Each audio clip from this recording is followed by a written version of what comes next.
CM Punk and Kevin Owens, which is a feud. I don't know about you, it's a feud I care about. I'm really bored with it. I know last week was a bit of a slow burn in regards to what actually got said. I think there's a lot of room there for us to kind of, expand upon the kind of back and forth. I think, we could get a little bit juicier this week. I think we should get a little bit juicier this week. So what will happen between Punk Kevin before their undisputed title match goes down in Toronto, which I believe is next week. So I think we're in Toronto next week on the 21st. And so they're going to be throwing down next week for the championship. I think Kevin's got a good chance of leaving with that belt, I'm not saying that he's the favourite. I just think he's got a really good chance. And you wouldn't really say that about a Smackdown show and about a champion that won it not that long ago. But I just think that this was clearly not planned. This is clearly Kevin being cleared and, oh my God, let's bring him back at SummerSlam. Let's go.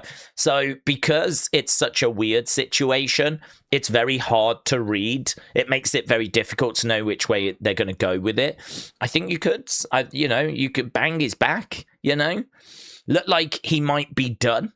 I mean, I was really starting to move into that mindset of we were never going to get Kevin back. So yeah, very interesting. Looking forward to that. It's a big driver for tonight.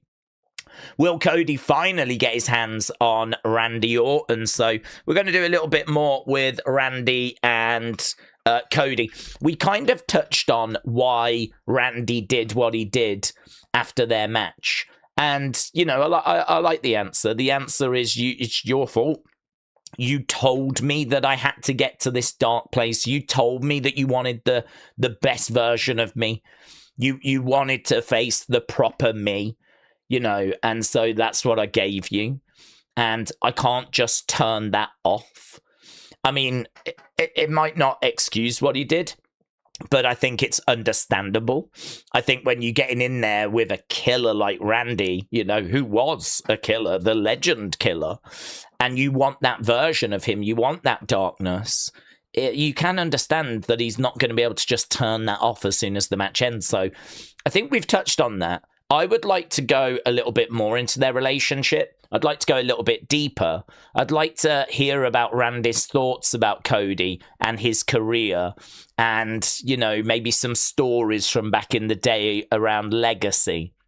I really feel like there's stuff to dig into there. And now that Ted DiBiase Jr. has been found not guilty, which was a result that came earlier this year around WrestleMania. I wonder if WWE are interested in just bringing him in for a segment. Not tonight, I'm just saying at some point, because we could start digging into legacy. We could start digging into the history. Ted DiBiase is part of that. He doesn't come with any awkward baggage anymore. And so, could it be a case that he features in some capacity? It might just be for one segment. I'm not saying that he's back and that's it, he's going to be a wrestler and all that, but could he feature for just one segment just to, kind of add a little bit more to the nostalgia and to the callback that was Legacy? Because there was 3 of them in Legacy. Ted DiBiase Jr. being the one that's obviously not with WWE at the moment. So again, I don't expect that tonight, right? But I'm just asking questions. Then we've got Baron Corbin. He's going to defend the United States title against Carmelo. We saw Carmelo confront Baron backstage. And so we're getting a championship match. I don't expect a new champion. But I can ask you guys what you lot think. Do you think we're going to get a new champion? Who leaves as US champion? Do you think they put the belt on Baron so that he can drop it to Carmelo? Or do you think that they put the belt on Baron because he's going to have lots of matches against baby faces? It could be they gave the belt to Baron so that he drops it to Carmelo. I don't think so, but it could be. Then we got JC Jane. She's challenging Tiffany for the women's United States Championship. Are we going to get a new mid-card champ there? Personally, I would. I think JC is more interesting to me than Tiffany. So personally, I would pull the trigger on JC. But I don't know. We'll have to wait and see. That would have been another good poll, actually. And then we've got Damien and R-Truth and the War Raiders and the MFTs. They're clashing in a championship match. So we've got 3 championship matches. My God. 3 championship matches. Cody and Randy confronting. CM Punk and Kevin confronting ahead of their big match next week. Mate, I don't think it's unfair to say stacked. This feels pretty stacked. 3 championship matches, 2 mid-card titles, tag titles, and those 2 big confrontations. Goods. Let's go. I'm here for this. I am definitely here for this show. So, I am feeling quite excited about tonight. Let's see how you lot are feeling, and let's see what you lot are talking about as well when I can get the chat up on screen. Boom. I don't think we've had tons of news. There was just some earlier about Chelsea that I saw. I think it came from Wrestling Observer. They were just saying that the internal expectation is that she likely won't get stripped of the championship. That's the internal expectation. But I don't think... Yeah, I mean, she's posted a picture of her smiling at home, posing in front of the mirror. I would say things are looking good. I don't... There's nothing concrete, but I would say that things are looking good. Right. Days, as it stands, whilst reaching out to USA Network source, it was said that... Yeah, oh God, that honestly, that is the stupidest story. The stupidest story of the year. Absolutely ridiculous. So, I know you lot have already know, but like WWE have signed a contract where they will do 6 months for SmackDown being at 3 hours, and then they do 6 months with SmackDown being at 2 hours, right? For the back end of the year. We did it last year, we've done it this year, and now news is coming out, we're doing it again next year. I've said this before, like, there are so many wrestling news outlets now just scrambling to try and get news because they need news, right? Because that's how they make their living. That we long ago found ourselves in a situation where the most obvious thing is now being reported as if it's news. Like, yes, next year SmackDown will go back to 3 hours. We know, right? If the news was SmackDown isn't going back to 3 hours, so if the news was the exact opposite to what's been reported, that would be a shock. That would be news. That would be, oh, I wonder why. I wonder why they've decided to not do the 3rd hour next year. That's interesting. I'm pretty sure I heard it's in the contract that they do 3 hours of SmackDown and then they do 2.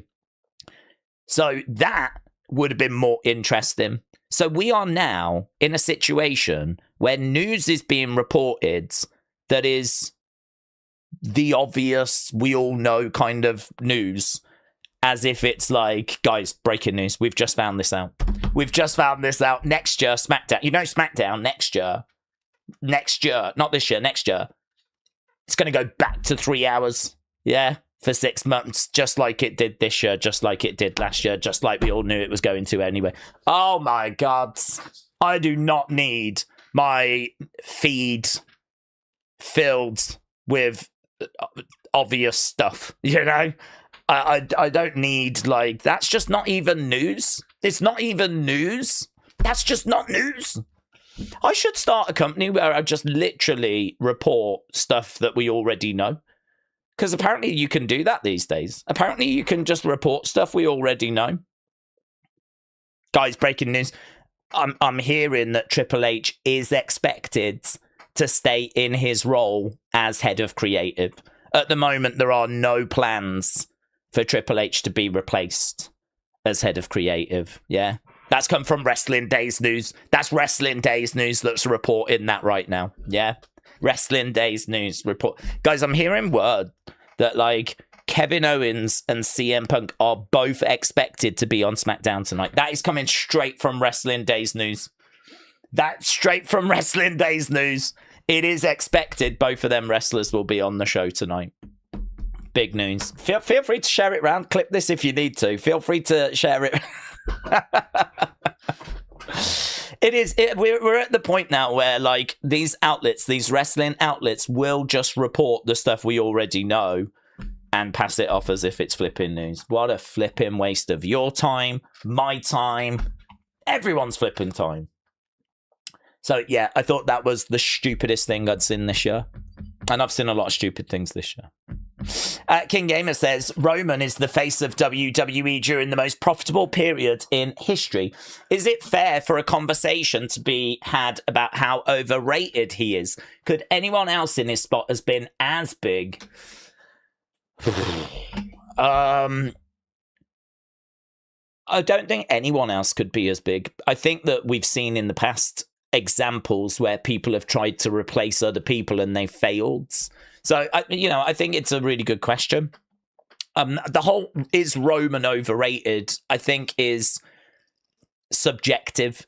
I mean, if you're a Roman hater, the answer to that is yes. If you're a Roman fan, the answer to that is no. If you're somewhere in the middle, then you're going to have maybe a bit more of a complex reaction to it. I'm actually in the middle. I wouldn't class myself as like a big Roman fan.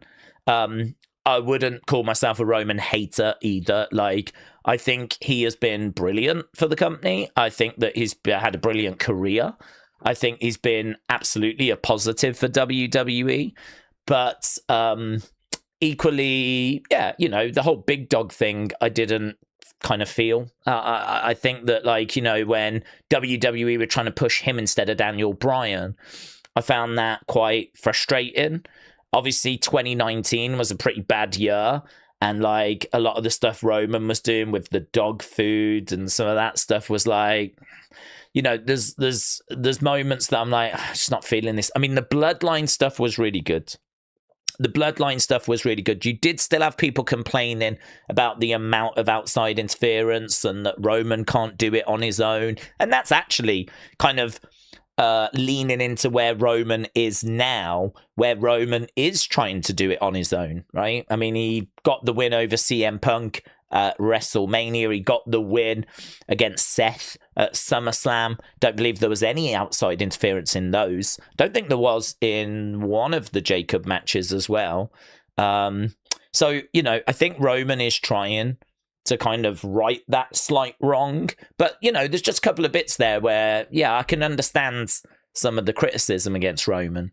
But equally, look at the year he's having. 5-star match at WrestleMania, 475 at SummerSlam. Those are Meltzer scores, but, I mean, obviously it's a reflection of how the community feels as well. I mean, Meltzer's pretty harsh when it comes to scoring WWE matches. So if he's going to be that positive, that it was something WWE fans will have enjoyed. So is he overrated? I think it's very subjective. I always struggle with overrated, underrated, because it largely comes down to personal opinion. It comes down to your personal opinion. And that's hard, isn't it? It's not factual. So it's something that you will have to answer.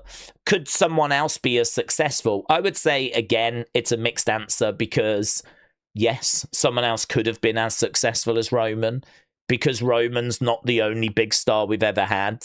If we were having John Cena at this time, then I can't give you an argument why a prime John Cena would have failed at this point. I mean, John Cena's loved. I think he would be loved now. So I feel like Roman's not the only big star we've ever had. So yes, I do think there would be others. I mean, if we're looking at the current roster and saying it has to be someone from the current roster, that gets a little trickier. I mean, obviously, there would have been more opportunity for Drew. There probably would have been more big matches for the likes of Brock. I'm sure that we would have got a bit more out of AJ Styles.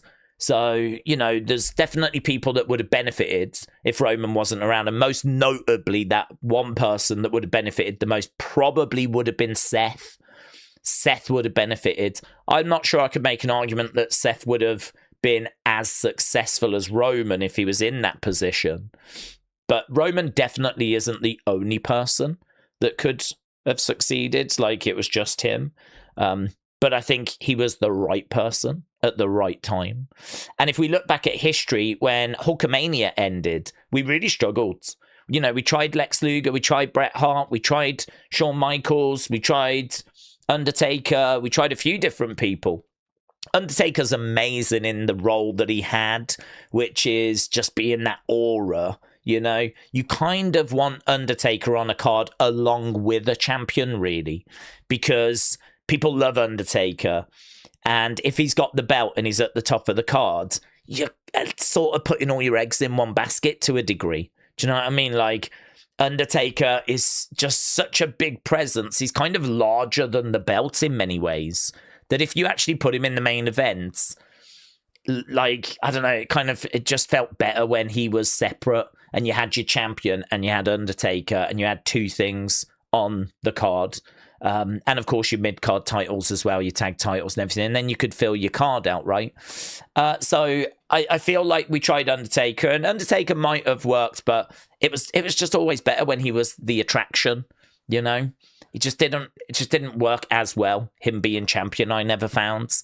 I don't know that you can really look back and find like great Undertaker championship runs with the titles. And people are often surprised that he didn't have more runs with the belts. But again, he didn't need them.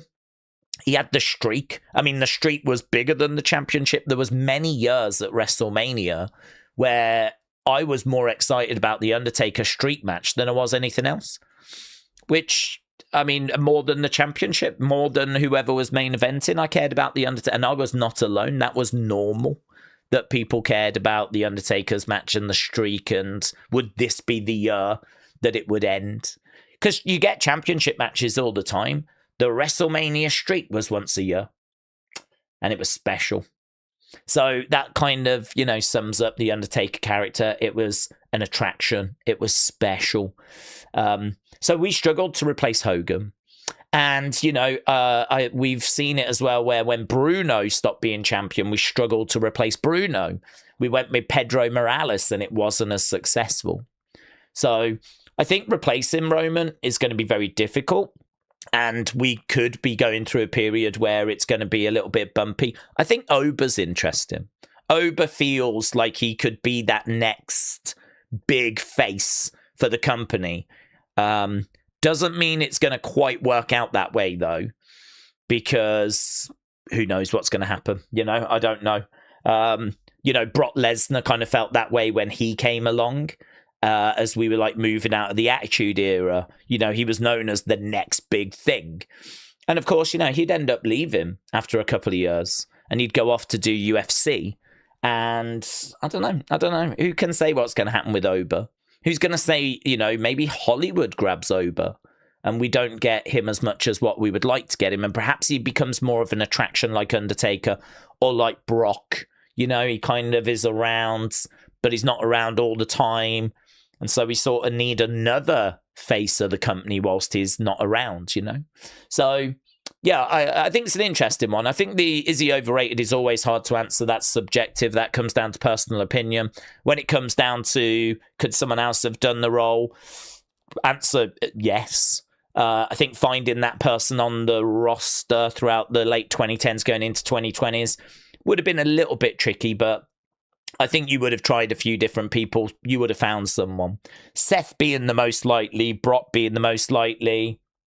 You know, Drew would have had a lot more opportunity as well. You know, you can see the certain names that were there at the time. AJ Styles, Daniel Bryan might have got used a little bit more. Maybe we would have done a bit more with Braun Strowman. Perhaps Bray Wyatt would have had more of an opportunity as well if Roman wasn't around. So I think it would have given all of those an opportunity. Someone would have risen up. Someone would have got that run. But no, I mean, look, we had Roman. And we had Bloodline, and it's been a big success. And he will define this era, undeniable. Just like how Cena defined his era, Stone Cold Rock defined theirs. Hogan defined his, Bruno defined his, Roman defines this era. So I don't know. I don't really engage in overrated, underrated, all that sort of stuff. I think you'll find people with opinions on both of those sides. But I'm more interested, I suppose, in what do we do after Roman. My mind's kind of going after Roman.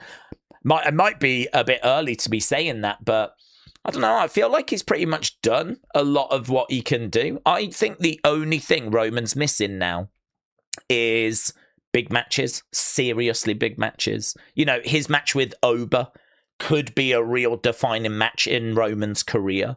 If he does get the match with The Rock, that could be a seriously defining match in Roman's career. I think you could make an argument. He's had a couple this year, CM Punk and Seth. Both of those historically might be looked back on as being really important matches in Roman's career. Because, you know, they're big wins for Roman, big singles wins. You know, he's beaten Punk, he's beaten Seth. They're good wins to have on the resume. And he's done it clean as well. And he's done it on big stages as well. I mean, could you imagine if next year he adds a win over The Rock and then a match with Oba to his record at WrestleMania and SummerSlam next year? I mean, that's the only thing that I think he just needs to keep adding. He doesn't need to really be there week in, week out. I don't think him being on Raw and SmackDown every week is adding to his resume. I don't think he really needs more championship reigns, although he can have them as he tries to get to, you know, as many as possible. But to be honest, I think for me, it's more about those big matches. So, yeah, that's kind of the vibe, the feeling on Roman. King Gamer, shout out to you. It looks like Haku is going to appear on SmackDown tonight. Goods. Did you see Leechy back in GTS? I didn't. I don't watch GTS. I've never watched GTS, you know. I mean, I am aware of it, of course, but no, I mean, like, I really like Grimm. I like Grimm's toy show. I've always said that. He was a big inspiration to me, and he's always been very kind to me as well. And I'll never forget in 2018, I've told the story before, but in 2018, 2K actually got a lot of 2K video game YouTubers to go to the Performance Center. And what they were doing at the Performance Center was playing the new game. I'm guessing it would have been 2K19, right? Because this was at the end of 2018. And just completely randomly, out the blue, he dropped me a DM on, I think it was on X. And he was like, Daze, are you going to be at this thing? Are you going to be going? And I've never really spoke to Grimm. I think like we'd exchanged a few tweets, just like, you know, big fan, you know, whatever. But just out the blue, he sent me this message, like, are you going to be there? It'd be great to catch up. And I sent him one back. I was like, no, unfortunately, I didn't get an invite. I don't do video game content, do I? So I would not be on anyone's radar. So unfortunately not, but really appreciate you thinking of me and, like, you know, dropping me the message. And he was like, oh, that's a shame. Would have been good to have had a catch up, but, you know, I'm sure it'll happen one day type thing. I just thought that was, what a nice guy, you know, what a great thing to do. I mean, I can't speak for him. I don't know anything about him in his obviously real life, but he's always been kind to me. He's always been good to me. He's always, you know, had nice things to say and been very, like, you know, supportive, whatever. And that's always appreciated. So he was a big inspiration to me. I saw his figure videos and I saw the belts, and I hadn't realized, because to be honest, I hadn't collected figures. I mean, I didn't collect Jacks. I did have the Hasbros as a kid, but I'd managed to stay away from Jacks. I feel like work had got in the way. I'd obviously got a little bit older in age. I certainly wasn't like playing with figures anymore. So for me, like, if I was going to get figures, I'd want them because of how they look on a shelf, on display. And I saw Grimm's collection. I saw the belts, and I was so impressed with the detail of the belts. I was so impressed with how they looked on a shelf. And just, it was the belts, really. I love championships. And I was like, man, I could buy the figures. I could get the belts.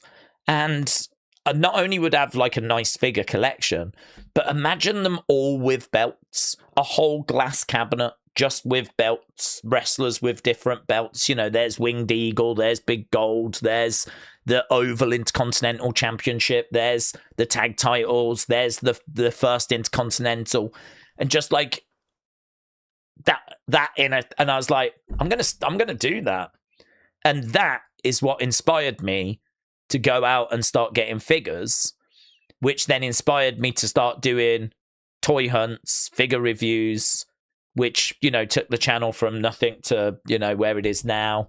Without toy hunts, we, you know, I don't even know where we would be. And without like the figures that this channel was built on, I don't know where we would be. So yeah, I mean, he was a massive inspiration. And from that, I also then obviously started to watch some others that were doing toy hunts and figure videos to see what they were talking about and how they were presenting themselves. And there was a lot that were like, as you would expect, very, you know, hey, check this out, you know, kind of normal. And then I found Tommy, who was absolutely not normal. You know, he was wearing a wig, he had a puppet, and he was just like, he was approaching it from such a different angle that I couldn't help but watch his videos because I just didn't know what he was going to do. He was so out there and unpredictable that I became a fan of Tommy then. So yeah, I mean, a lot of has come from Grim, really. The start of this channel, my relationship with Tommy, you know, my collecting of the Mattel figures.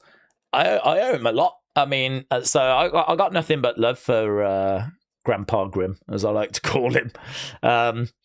And he is someone that we talk about a lot on the Wrestling Escape Pod. Like, we'll be checking in with, you know, how is he? What's he up to? But the truth is, I was into the figures. I never watched the GTS wrestling stuff. I just didn't have, like, I didn't have a desire or really the time to be keeping up with, like, wrestling stories and all this stuff on his wrestling show.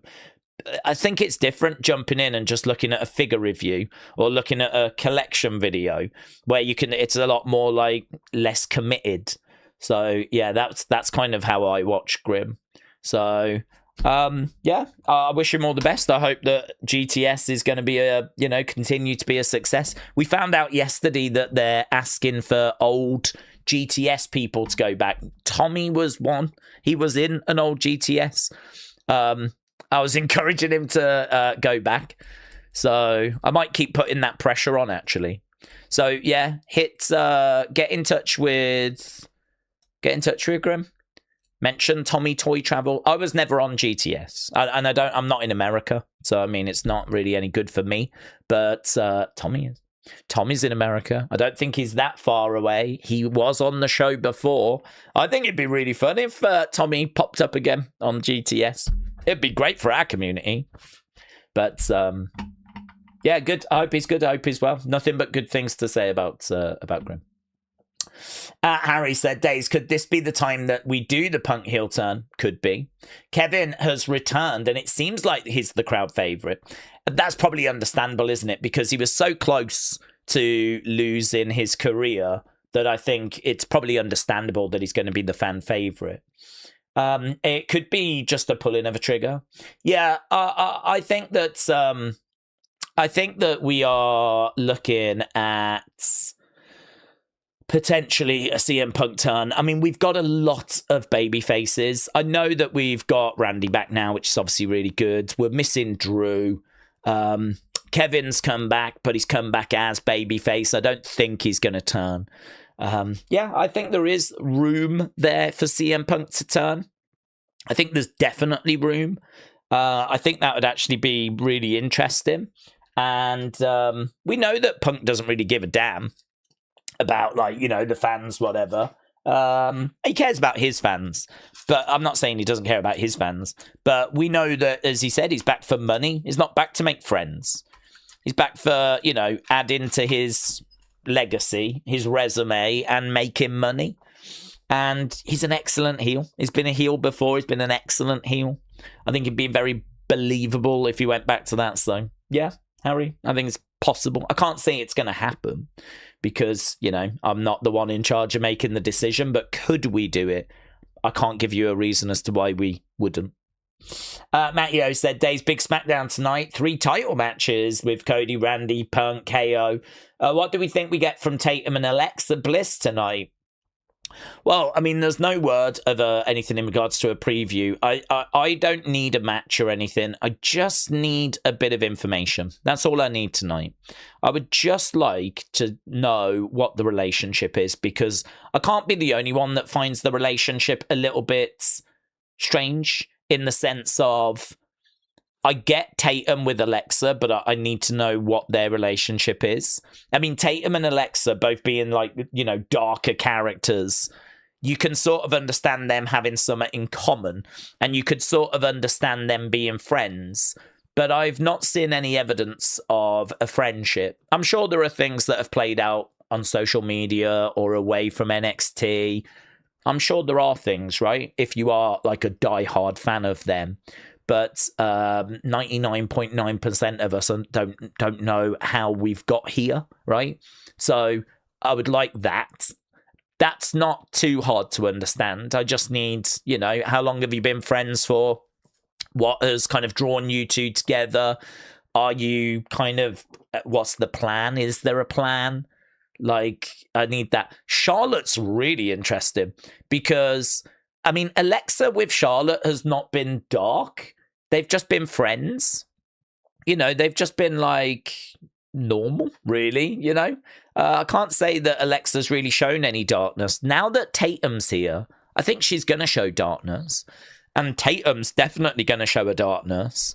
You know, Tatum's the kind of girl that will be backstage in the dark playing with dolls. You know, she was doing that not that long ago. I know we haven't really done it for a little while, but that's, you know, that's the kind of vibe you get from her. How does Charlotte fit into this? Is Charlotte going to sit down and play dolls as well? I mean, when Alexa comes out with the play and pain and the looks, and then Tatum's coming out as well, like, you know, and they're both kind of giggling their way down. What's Charlotte going to do? Giggle and skip as well? Charlotte really feels like the odd one out to me. I would imagine even Charlotte's asking, how do I fit into this puzzle? How do I fit into this? How is this working for me? How is this going to work? I'm not saying it's not going to work, but I definitely want to dig into the relationship between the three. I mean, did Charlotte know that Tatum was going to join that group? I think like she did. It felt like she did. But again, how have we got here? I feel like that needs explaining. It can be simple enough. You know, it doesn't have to be any kind of elaborate story. It could just be that Alexa and Tatum have been really good friends. Tatum, you know, was looking for an opportunity. Alexa's brought her in. Charlotte was happy to do it. And they're going to see where it goes from here.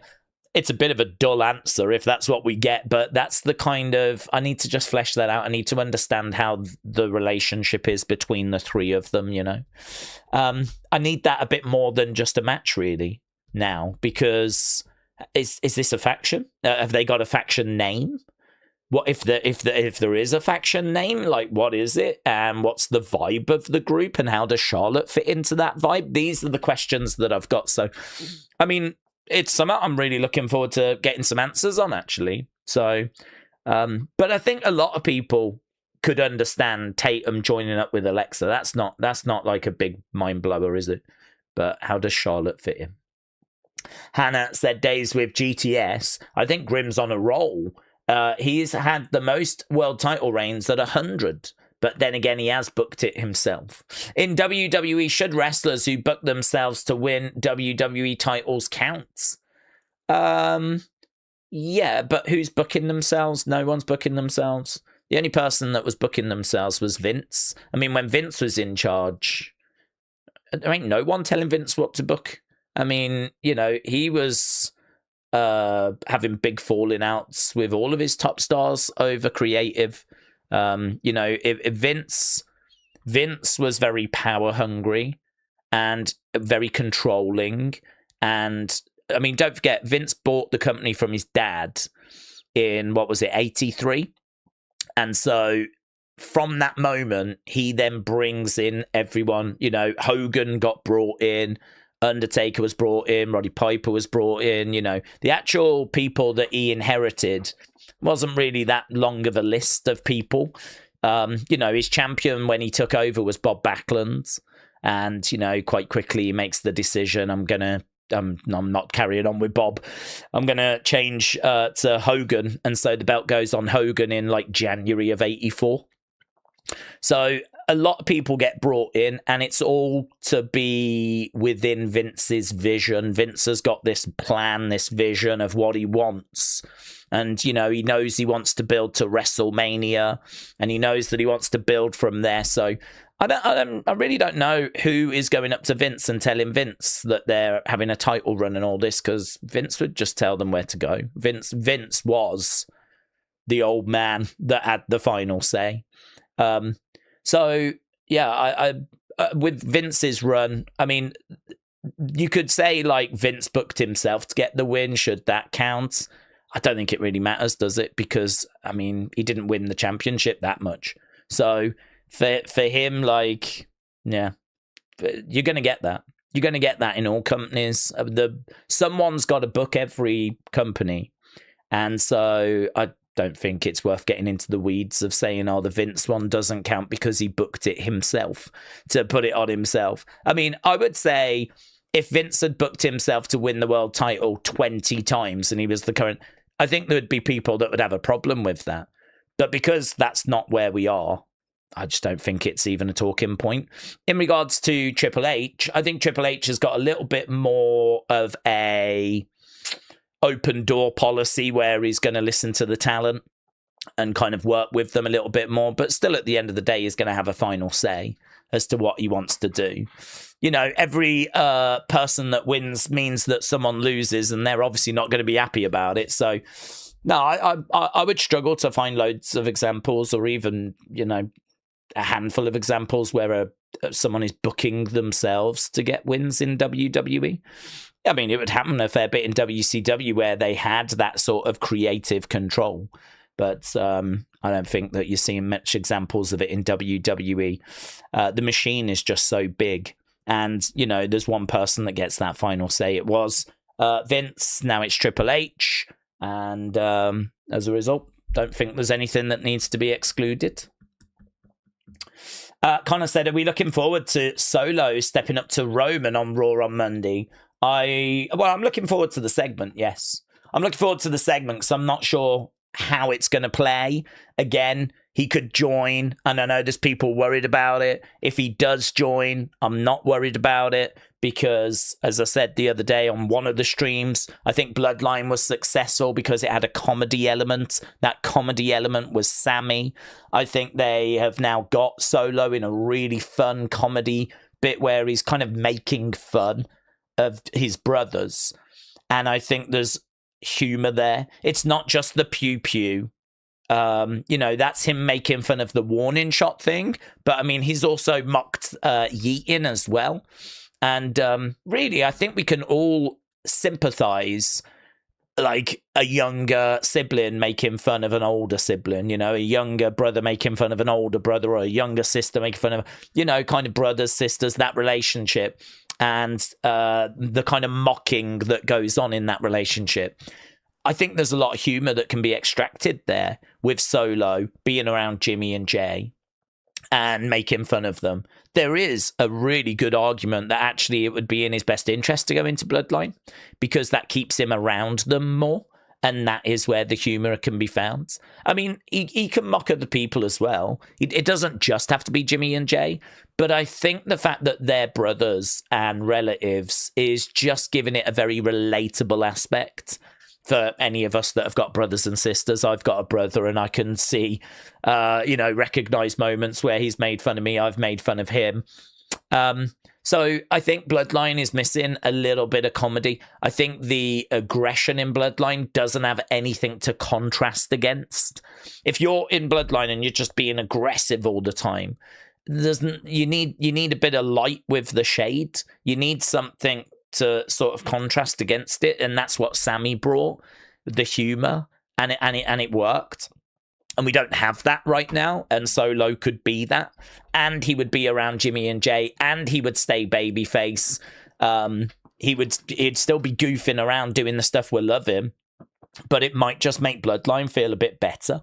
So I think there's an argument for him going into Bloodline. I feel like a lot of the reaction was people going, oh, they're going to put him in Bloodline and make him a heel and they're going to ruin him. Really, do you really think that? Do you really think WWE are going to do that to Solo? I mean, if they do, I agree, it would be a big mistake because I think they've got something fun with Solo. But I'm looking at a Solo that just opened Raw and did a lot of that kind of goofy fun stuff and was in the main event, ended up losing. The crowd were shocked, by it. And now it's set up a big segment.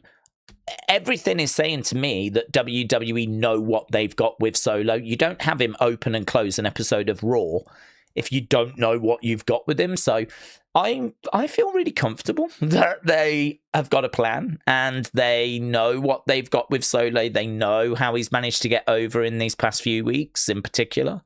I mean, really, since MFTs broke up, he's been in a great place. He showed a bit of humour when he was in the MFTs, but again, where he's like goofing in the MFTs, pulling funny faces and everything. I don't think that was landing as well as it is now. Because, again, I think there is something to the fact that he's goofing on his brothers, which means there is an argument that he would be better going into the Bloodline to continue that and continue being around them. So I'm stress-free. I mean, we'll see where it goes. I'm going to have some faith in the Raw creative team that they know what they're doing, which I know people will be like, well, have you got faith in the Raw creative team? Well, I think it's got better this year. I think the Raw creative team has improved since WrestleMania. I think that woman, that Alexandria or whatever her name is, I wasn't sure about her. I didn't know anything about her. She then became the lead writer on Raw I think it was post WrestleMania. And we saw the scores from the community go up. And we saw people going, yeah, Raw is so clear of SmackDown. I wish SmackDown was able to, be as good as what Raw is right now. And we saw more positivity around Raw when she took over. That says to me that, well, it's either a coincidence or she is good at her job. So I am interested to see what they do with that segment come Monday. If he goes in, I won't be stressed about it. If he doesn't, I won't be stressed about it. I'm very confident they know what they've got. So yeah, let's see. I'm enjoying Solo's work at the moment. James, hello, said Daze, I had my hospital appointment this morning. I've not been in pain today. Oh, that's good. After that, which is good, we now have got a plan going forward and I'm optimistic. That's good, James. I know that you've been having your struggles and obviously hoping that this kind of gets dealt with and you find a better solution. So it looks like you've had a good appointment there, which is good. And that's good, isn't it? I mean, life is always going to throw us very challenging things at times, and it's how you deal with those things and how you can overcome those things that I think really help make you who you are. So yeah, keep fighting the good fight, James. That's a very positive update. RTX said, who do we think's going to go up against Bloodline at War Games? LA Knight has to be one of them.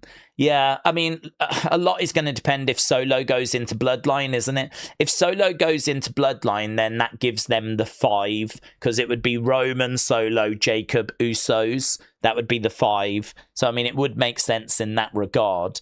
Over on the other side, you're going to have Royce Keys. He's just got murked by Jacob. So you're going to have Royce. You're going to have LA Knight. You're probably going to have a tag team, I would imagine, just to help boost the numbers.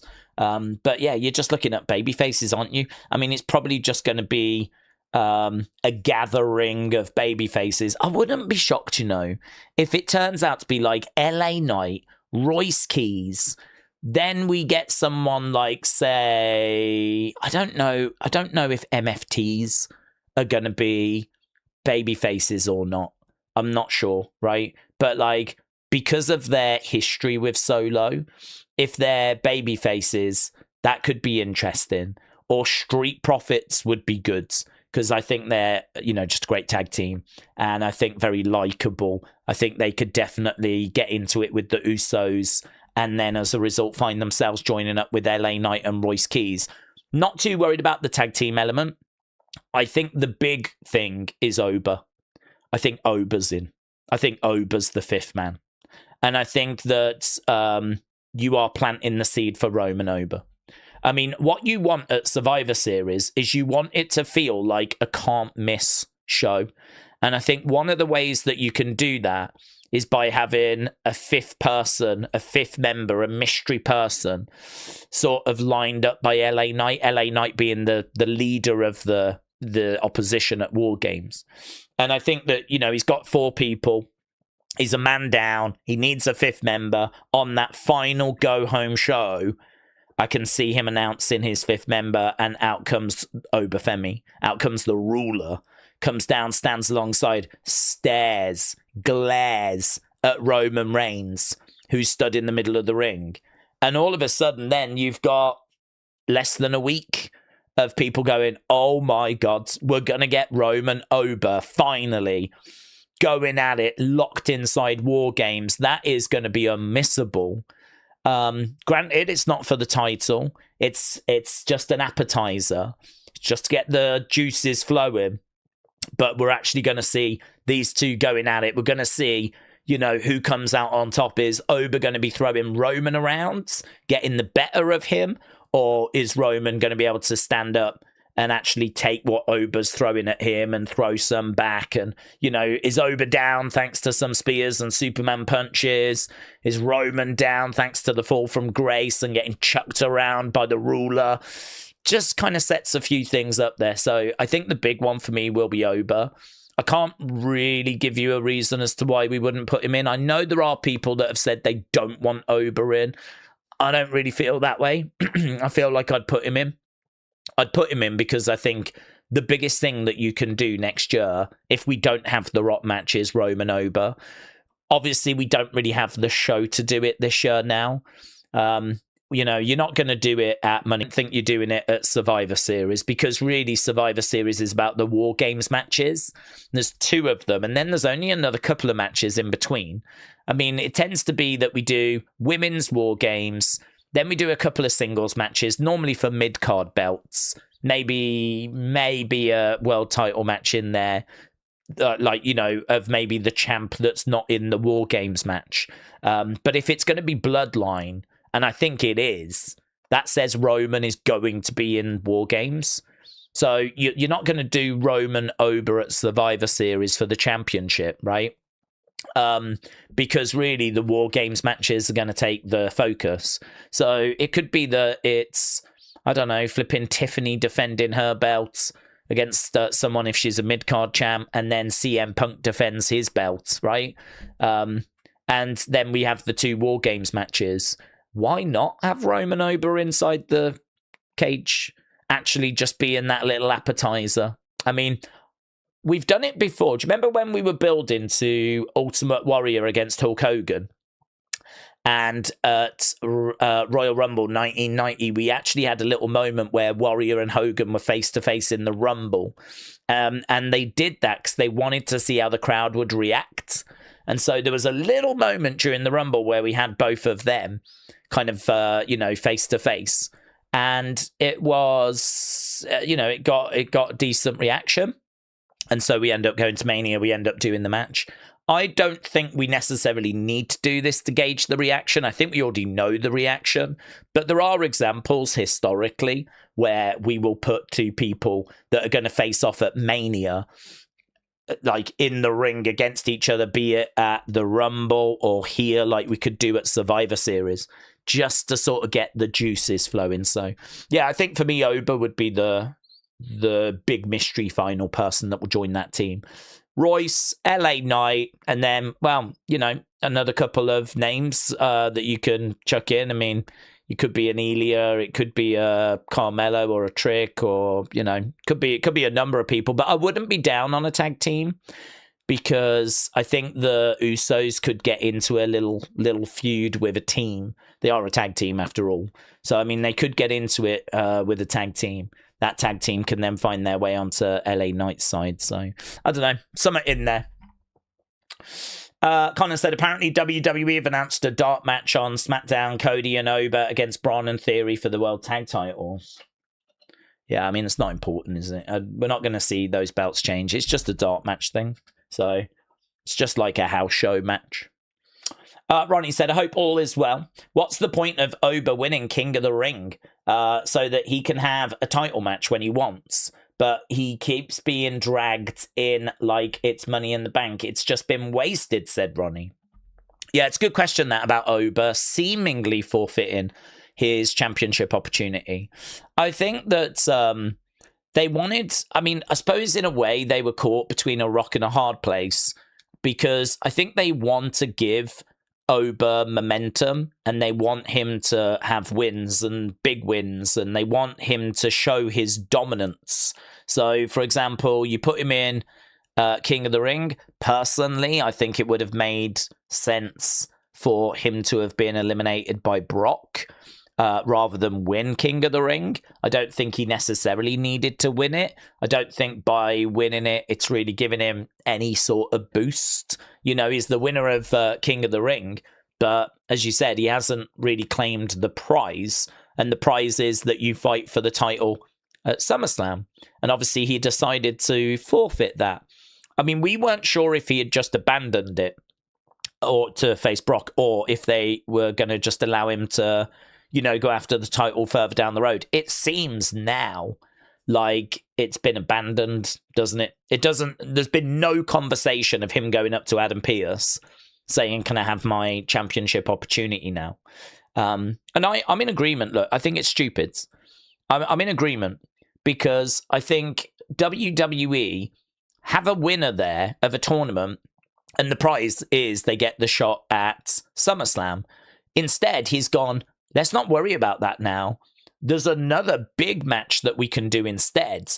Hell in a Cell, me against Brock. I want it, and I'm also willing to delay my championship opportunity. That's Oba doing a positive thing for WWE. That's not WWE doing Oba a favor. That is Oba doing them a favor by saying, listen, I'm a big star. I'm generating a big buzz. People want to see me get a title opportunity. Let's save that for further down the road. Let's do the Brock match instead. So he's done them a favor, and they've repaid him by going, yeah, no. You either have your championship match at SummerSlam or you're not going to have it at all. I think they could have done a better job, actually. You know, they could have had Adam Pearce say to Oba, listen, you can have Brock at SummerSlam, but you need to know you are forfeiting your championship match. I have got a queue outside my office of people that want to face the champion, right? Now, you've earned your shot, and you have got the match at SummerSlam, but I can't keep that spot open for you, Oba. I've got so many people that want to get their hands on the champion. The whole men's division wants this opportunity. You've got it now at SummerSlam. This is your time, right? You've won it. I cannot take it away from you, but you've got to do it at SummerSlam, because I'm already planning where we're going next. I've already got people. And I think if you was just to make a bigger deal out of this is your choice, Oba. Yeah, you've won the prize. You've got to choose whether you're... I don't think... It felt too wishy-washy, didn't it?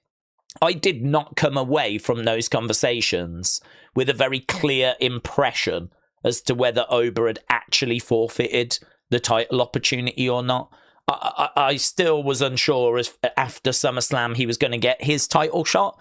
I think they could have really made those segments a lot better, a lot more informative, you know, really shown that Oba, you've got to make this decision, and this is why, right? There is a good reason why, because the whole men's division wants opportunity, and I'm having to plan where we go after SummerSlam. I can't just put everything on hold for you. And I think the reason why they don't want to kick the can down the road is because Oba going after a title is a big match. It's too big for Money in the Bank. It's too big for a Saturday night's main event. It's too big for, you know, whatever's coming up. I mean, to be honest, we haven't even got that many shows coming up. So it's big. It's WrestleMania big. It's SummerSlam big. It's that level big. So I think the reason why they don't want to give him the match now, in reality, is because they know that it's a big deal. They know that it's the match. and they don't want to kind of waste it on a show where, I don't know, where's Money in the Bank going to be? I don't know the venue for Money in the Bank. Is it even in a stadium? Because they're going to look to use that to sell tickets, and those tickets will be stadiums. I mean, I don't think Money in the Bank's in a stadium. I don't think it's going to be like 50, 60,000 for Money in the Bank. So, you know, they're going to try and use that match to really drive interest. You know, this is the guy we've been building. This is the guy that beat Brock Lesnar. This is the guy that Brock said is the next, is the future. I'm the past. This is the future. They're going to really try and shift tickets when it's time for him to win that championship. So this is why they are not pulling the trigger now. So, yeah, I mean, it's tricky. Would I have had him win King of the Ring? Probably not. I think the logic was he is the guy. If he's in a tournament like King of the Ring, he wins it. You know, he is the guy. So he was in King of the Ring. He won it. And so he is this year's King of the Ring winner. And, you know, we're going to brag about that. We're going to use that. Unfortunately, we can't really use the prize because we've already got another plan for him, which is the Brock match. And we don't want to just waste it on a B show. I mean, you could have him kind of go, I think that first one is a big one. Him going after a championship, you could screw him out of it. But that first title opportunity of Oba coming down, standing in the ring, staring opposite is a world champion with a world champion. It's a big match, that first one. And I think they're probably banking that it's going to have, like, you know, a good amount of interest. So a lot of it comes down to business at the end of the day. A lot of decisions that get made because what is best for business, you know, that best for business line. I know a lot of fans don't like it, but that's normally where the logic can be found, is what's best for business. Why are we doing it? Normally the answer is money as to why we're making certain decisions. But yeah, to be honest, I probably wouldn't have had him win it at all. But looking at who went after the championships, I mean, we ended up with Seth and Roman. So maybe Seth should have won King of the Ring. You know, if Seth had won King of the Ring. But maybe the logic was that would have been a bit predictable as well. If Seth had won and then gone after Roman. I mean, obviously CM Punk wasn't around. He comes back, gets the belt from Sammy. I think that was the right thing to do because Sammy crashes out. I don't think Cody could have won King of the Ring because I think, was he champion at that time?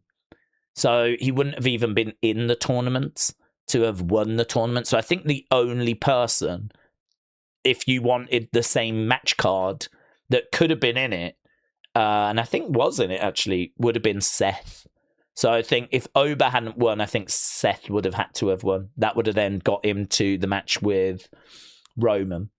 And actually, there was a few people saying that Seth, you know, hadn't actually earned it. Maybe that would have just helped with that. But I promise, if Seth had won that King of the Ring tournament, I'm pretty sure people would have said that it was just predictable. So maybe that was part of the logic as to why he didn't. So a few thoughts there about why we've kind of ended up going where we've ended up going. Tatum has stated in multiple interviews that Alexa was her inspiration to start wrestling, says Alex Bliss Gamer. Yeah, that, I mean, doesn't really explain why they're together because, like, there's everyone's inspired by someone. So that doesn't explain why WWE have put them together. I mean, I don't know what the relationship is. So again, if you're a diehard fan of Tatum or Alexa, I'm sure you've kind of followed stuff on social media, right? Or as you say, in interviews. But like, we haven't seen any evidence on the TV show. And so I need that answer as to why are they together? What is it that, you know, I mean, you can be inspired by someone, but that doesn't mean they want to work with you. Why are they together? What do they see in each other? What are they trying to achieve? You know, does Alexa want Tatum as a protege, as like an assistant, as like a project? Is she going to try and work with her to get the most out of her? Or is she seeing her as a tag partner? Or is she seeing her as a third member of a faction along with Charlotte? What's the story? What's the logic? Where are we going? What are we trying to do? And how does Charlotte fit into this picture? So I need to dig into that. I wouldn't want to just go straight into a match because I feel like I need that explanation. I need to know why they're together and what the plan is and what they're working towards. So I'll take like a vignette tonight. I'll take a backstage interview. I'll take an in-ring kind of promo. I think more than a match, I'd like to dig into this relationship and I suppose even start to find out, is there a bit more here? Because there could be. I'm not saying there is, but there could be a bit more here where actually they've been working together and been planning this for a lot longer than any of us knew. And actually this is part of a master plan that's going to lead to another member joining or a new character, a new persona arriving. I mean, don't forget, we don't have Bray around anymore. We don't have the Wyatt Six around anymore. But Alexa can always go back to that world if needed. I don't think she wants to, but, you know, really, whatever WWE need, they can get. If they need her to go back to that sort of darker character and explore a world, then we can do that, right? Again, I don't really care what Alexa has said in interviews. She might have come out and said, I don't want to go back to that out of respect for Bray. Well, you don't have to do the Bray world. But, you know, WWE is here to entertain the fans. And so if Alexa is going to do a bit of a darker character now that she's with Tatum, which I think she will, because it would just make sense to lean into that darkness a little bit now Tatum's around. Do we just want this to be directionless, like the Wyatt Six? Do we just want it to be surface level darkness with no substance underneath? Or do we actually want to start fleshing this out a little bit? And that's why I wouldn't get dragged into if Alexa has ever said, I'm not interested in, you know, doing this without Bray or whatever. Because, well, you haven't got to do the fun house. You haven't got to do the playgrounds. We can do something new. But I don't think that would be fair to Tatum to say we're not going to flesh this out. We're not going to make the most of this because out of respect for Bray, who's no longer with us. I don't even think Bray would want that. I think, you know, Bray is a fan of the darker side of things and is obviously a fan of the kind of content that he was creating. I think one of the best ways to pay tribute to Bray would be to start exploring that and world building again. You know, when Bo Dallas came back with the Wyatt Six, he wasn't worried about, oh, I'm not going to do this because Bray doesn't want me to do it or Bray's not here anymore. Like, he was ready to world build, you know? He was ready to expand on the mythology. And we know there was meant to be a sitcom that was going to get done. That was an idea that they had. They were going to do this sitcom where it was going to be like a dark sitcom, you know, canned laughter, but maybe there was no joke. And it was like going to be spooky. I actually thought it was kind of an interesting idea. I think I'm not hoping for that from this. I don't really have any expectations. But I suppose the point I'm making is there's an opportunity here to do something. There's an opportunity where we've got, you know, no Bray, no Wyatt Six. We don't really have much in the way of darkness. And so there's an opportunity here with Tatum and Alexa joining forces to actually have a little look at something. So I need to know what the plan is. I need to know why they're together. I need to know how long they've been around each other. I need to know how Charlotte fits in. I need to know if they're a faction. I need to know if there's any division. I need to know if there's any little dirty looks, like maybe Tatum's really excited when Alexa's around, not as excited when Charlotte's around. Are we going to start teasing some dissension? I mean, Charlotte and Alexa have been together for a long time now. Do they need to stay together? Or is it going to be a case that actually Alexa and Tatum are going to break away and they're going to be a tag team rather than a faction of 3? Are we going to start seeing Tatum dragging Alexa more and more into a darkness and leave Charlotte behind? And is Charlotte going to feel more excluded? Or does Charlotte join them and kind of go into the darkness with them? I think there's a lot of options on the table.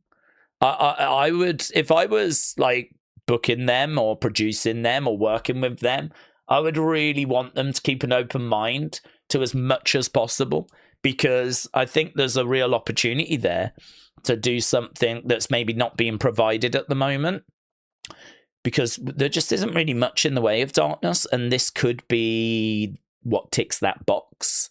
So yeah, let's see. Let's see where we go. But I'll just go back to my original point. I'm not necessarily looking for a match from them this week. I mean, if we get a match, fine, but it's not really what I'm after.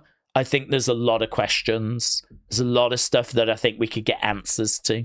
There's a lot of things I want to know about relationships and everything, and start kind of fleshing it out a little bit more. I think if we keep this just very surface level, you know, matches, quick little backstage segments, I think that'd be a real shame. I think there's a lot more depth and potential here than just doing that. So I suppose what I'm saying is I hope they invest in them. I hope they give them TV time. I hope they flesh this out. I hope they really, you know, dig into this. I think that the more you put into this faction or whatever, I think there can be some really good returns that come out of it. So I hope they don't get the Wyatt 6 treatment, where they're just sort of shoved into the tag division. What do we think about fans that compare Nikki Cross to Lyra's character, says EQ. I think it's probably normal to make those comparisons because, you know, both of them are quite dark and, you know, disheveled. I don't think, though, that... I think there are similarities, but I think there are big differences as well. I mean, I feel like Nikki was playing a character that had come from Bray's universe. Obviously, Lyra's not portraying a character in the sense of she's not Abby the Witch, or she's not some other... She's still Lyra, but it's just a Lyra that has snapped, you know? I don't think that's quite what was happening with Nikki. You know, Nikki was embodying a different persona. I don't think that's kind of the same here with Lyra. I suppose what I'm saying is, I think a lot of us could end up going down a road where we become what Lyra has become. I don't think too many of us are going to go down a road where we become what Nikki Cross became, which is like kind of adopting a completely different persona. Whereas with Lyra, I feel like she's still the same Lyra, but this is a Lyra that has snapped. This is a Lyra that is now, like, you know, lost, frantic, you know, doesn't know what to do. I think there are similarities between the two, but I think, you know, what they're portraying is different. And I think we're still exploring it, actually, with Lyra, because there's a couple of things with Lyra's character I'm not crazy about. I like the look. I don't think that she is... I don't know at the moment that there's a darkness in the same sense. I don't think... there's a darkness there for the fact that she's unpredictable with what she's going to do. You don't know what she's going to do. But there isn't an otherworldly darkness. She's not portraying like a borderline supernatural character. It's more like a mental health snapping type character. So there is a darkness in regards to, could she be in the shadows backstage? Yes. Could she attack you with a knife? Yes. Right? But it's not connecting to an other world, right? There's not like anything like that at play at the moment, unless she continues to unravel further and starts going into like psychosis and all this sort of stuff, right? So I think that there are differences there. I think that this is, I think it would be a mistake to just say, oh, she's just doing what Nikki Cross did. I don't think that's true. I think there are similarities. I think the Lyra character can be explored further. I find that her promo delivery is a bit strange because she talks really slowly and sometimes she just sounds drunk. she just comes across like she's having to really think about the words she's saying because she's intoxicated. That's how it comes across to me. You know, like when someone gets pulled over for drink driving and they have to talk to the police and you see the body cam footage and they're like, officer, I assure you I'm fine. Right? She kind of does her promos like that. And it's like, I see what you're going for, because you want your promos to be different than the other promos, your normal promos. I'm not sure that's the right delivery, though. I don't know that I'm getting the right vibe. I'm getting slightly drunk vibe from Lyra. But I don't know. I think there's maybe a bit of playing around to be done with it. I mean, like, obviously she's got a partner that's a wrestler. I think that one of the best things she could be doing, I'm sure she is just cutting promos at home in front of him. Different deliveries, you know. If I was Lyra's partner, yeah, great. Then, you know, I would just get her to keep coming into the living room and just keep doing different promo styles. Just like, do it again, but try this. Okay, do it again, but try this. Don't talk slow this time. But, like, maybe in a more hushed tone. You don't have to talk slow, but you can talk quieter, you know? Maybe now, like, deliver it where you're really big with your mannerisms, but you don't actually say loads, but your mannerisms are quite... But just, like, try loads of different things. And you might find some where you go, oh, that's it. That's it. That's the one right there. And honestly, it can be something really small. It was like The Rock cracked his promos when he figured out, I think, is it third person when you call yourself, you know, The Rock says. You don't say I say, you say The Rock says. So, you know, Daze is saying rather than I'm saying. And when he kind of figured that out and started speaking in, I think it's called third person. The Rock's going to do this, The Rock's going to do that, rather than I'm going to do this and I'm going to do that. That really opened up a whole world of promo opportunities for him. And it's such a simple little thing. I mean, you might not even think about it. But I've seen in interviews him talking about how that just changed the whole perspective, his whole promo delivery, by speaking in like that third person. So, you know, it could be something as small as that for her. So I don't think this is the finished article. I would just promo away, keep promoing, keep trying different things. And it could just be something really simple like that that just unlocks the door. I don't think she's found it. I don't think it's bad. I don't feel like it's quite right either at the moment. I don't feel a lot. I love the look though. I mean, I keep seeing the renders like, you know, being used. Like she was on Main Event. I saw a thumbnail. I can't remember who she was facing. It might have been Jada Parker or someone, I'm not sure. But she was on Main Event the other day, and I saw the thumbnail, and it had Lyra all kind of like, you know, disheveled. I thought the look looked really good. Really, really good. So I'm kind of liking how she's looking, but yeah, promos, a bit of work for me. In regards to the feud with Bayley, well, that's interesting because the latest on Bayley, apparently, is that it's up to her now. So, you know, her contract's up early 2027. Still a long way away. Meltzer thinks, and this is the line that you've got to underline, right? Because this news went all over the place. But if you actually read it, it's he thinks. And this happens a lot, by the way, right? Gets reported as if he's been told this, when actually he thinks this. Big difference. Big difference between Dave Meltzer being told something or him assuming something. But both get reported the same way.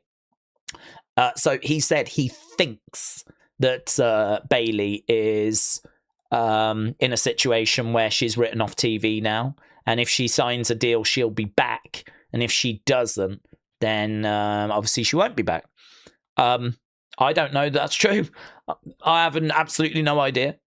That was being reported like that's the situation. It was being reported like here's what's happening. She is got to agree to a new deal and then they'll let her back. I don't know. I mean, we're still quite a distance away, aren't we? She could come back and have a 6-week program with Lyra, be done by November, because, you know, this could take up the rest of August and September, even October. She could then be off TV November, December. I mean, we're still so far away from the end of her deal that, for me, I don't really see how you don't finish up the Lyra situation. I feel like you could easily continue with that. I don't see why you write her off TV now. But whatever. That's what he thinks is happening. He thinks that she's out injured, and if she agrees to a new deal, they'll bring her back. If she doesn't, then they won't. Is he right? Is he wrong? I don't know. We'll have to wait and see. But yeah, what I do know is that is not 100% what is actually happening. That is just Dave taking an educated guess, and he could be correct. He could be correct. I'm not saying he's not correct. I'm just saying that I don't know if he is or if he isn't, right? So I know that Lyra mentioned Bayley the other day on TV. So, you know, she said, like, Bayley's never coming back. We know that Bayley attacked Lyra at a live event the other week. And so, yeah, we could absolutely see Bayley rocking up. We could just be waiting for a certain week. It could be that the plan is in place that Monday, next week, you know, whenever she's going to attack her. We're just trying to get a little bit closer to maybe Sunday night's main event because we're going to do the match there. It might be that they don't want to kind of bring her back too soon. So, I mean, it could be that. Honestly, no one really knows. The only thing is there's no report right now that she's signed a new deal. So it doesn't look like she's re-signed at the moment. And we don't know if she's going to or if she isn't. So the Bayley situation is up in the air. But her contract's she's certainly not expected to be at All In or anything like that. Certainly not expecting anything along those lines. But yeah, because apparently her deal with WWE is up in early 2027. Andy, hello, said, could we imagine Ober Gunther? That could be like Mania 44 main event. Yeah, that'd be good. I'd be all right with that. Definitely here for that. Mackenzie said, Aliyah Mysterio is on the internal roster. Yeah, apparently she's like properly signed and everything. I mean, she's greener than grass. So I don't know what the plan is for her. She might go through Evolve and NXT, and certainly wouldn't be expecting her on the main roster straight away. We did do that with Dominic, but it was a very different time, obviously, during the pandemic. So, you know, I think the feeling was Dominic being with Ray and telling a story of him being just a kid, normal guy that was getting dragged into a story thanks to, I think it wasn't it all to do with Seth and Ray. I think it all started with Ray having his eye popped out.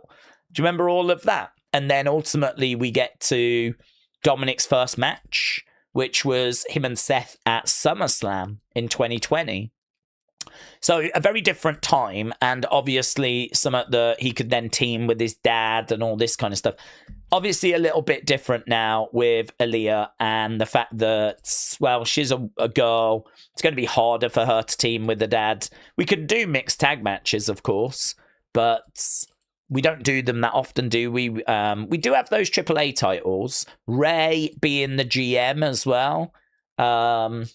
I don't think it would take too long for Ray and Aliyah to go after those mixed tag titles in AAA. I think that's definitely a way forward. But yeah, I don't see her like going straight to the main roster.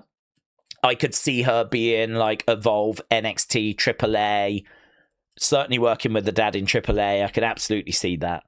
So yeah, apparently she's in, signs, yeah, all happening. So I mean, it makes sense. I'd be more shocked if she hadn't, actually, because, you know, her dad is obviously a wrestler. Her brother is now a wrestler and very successful. And, you know, she's in a situation where the door is there for her. All she's got to do is walk through it.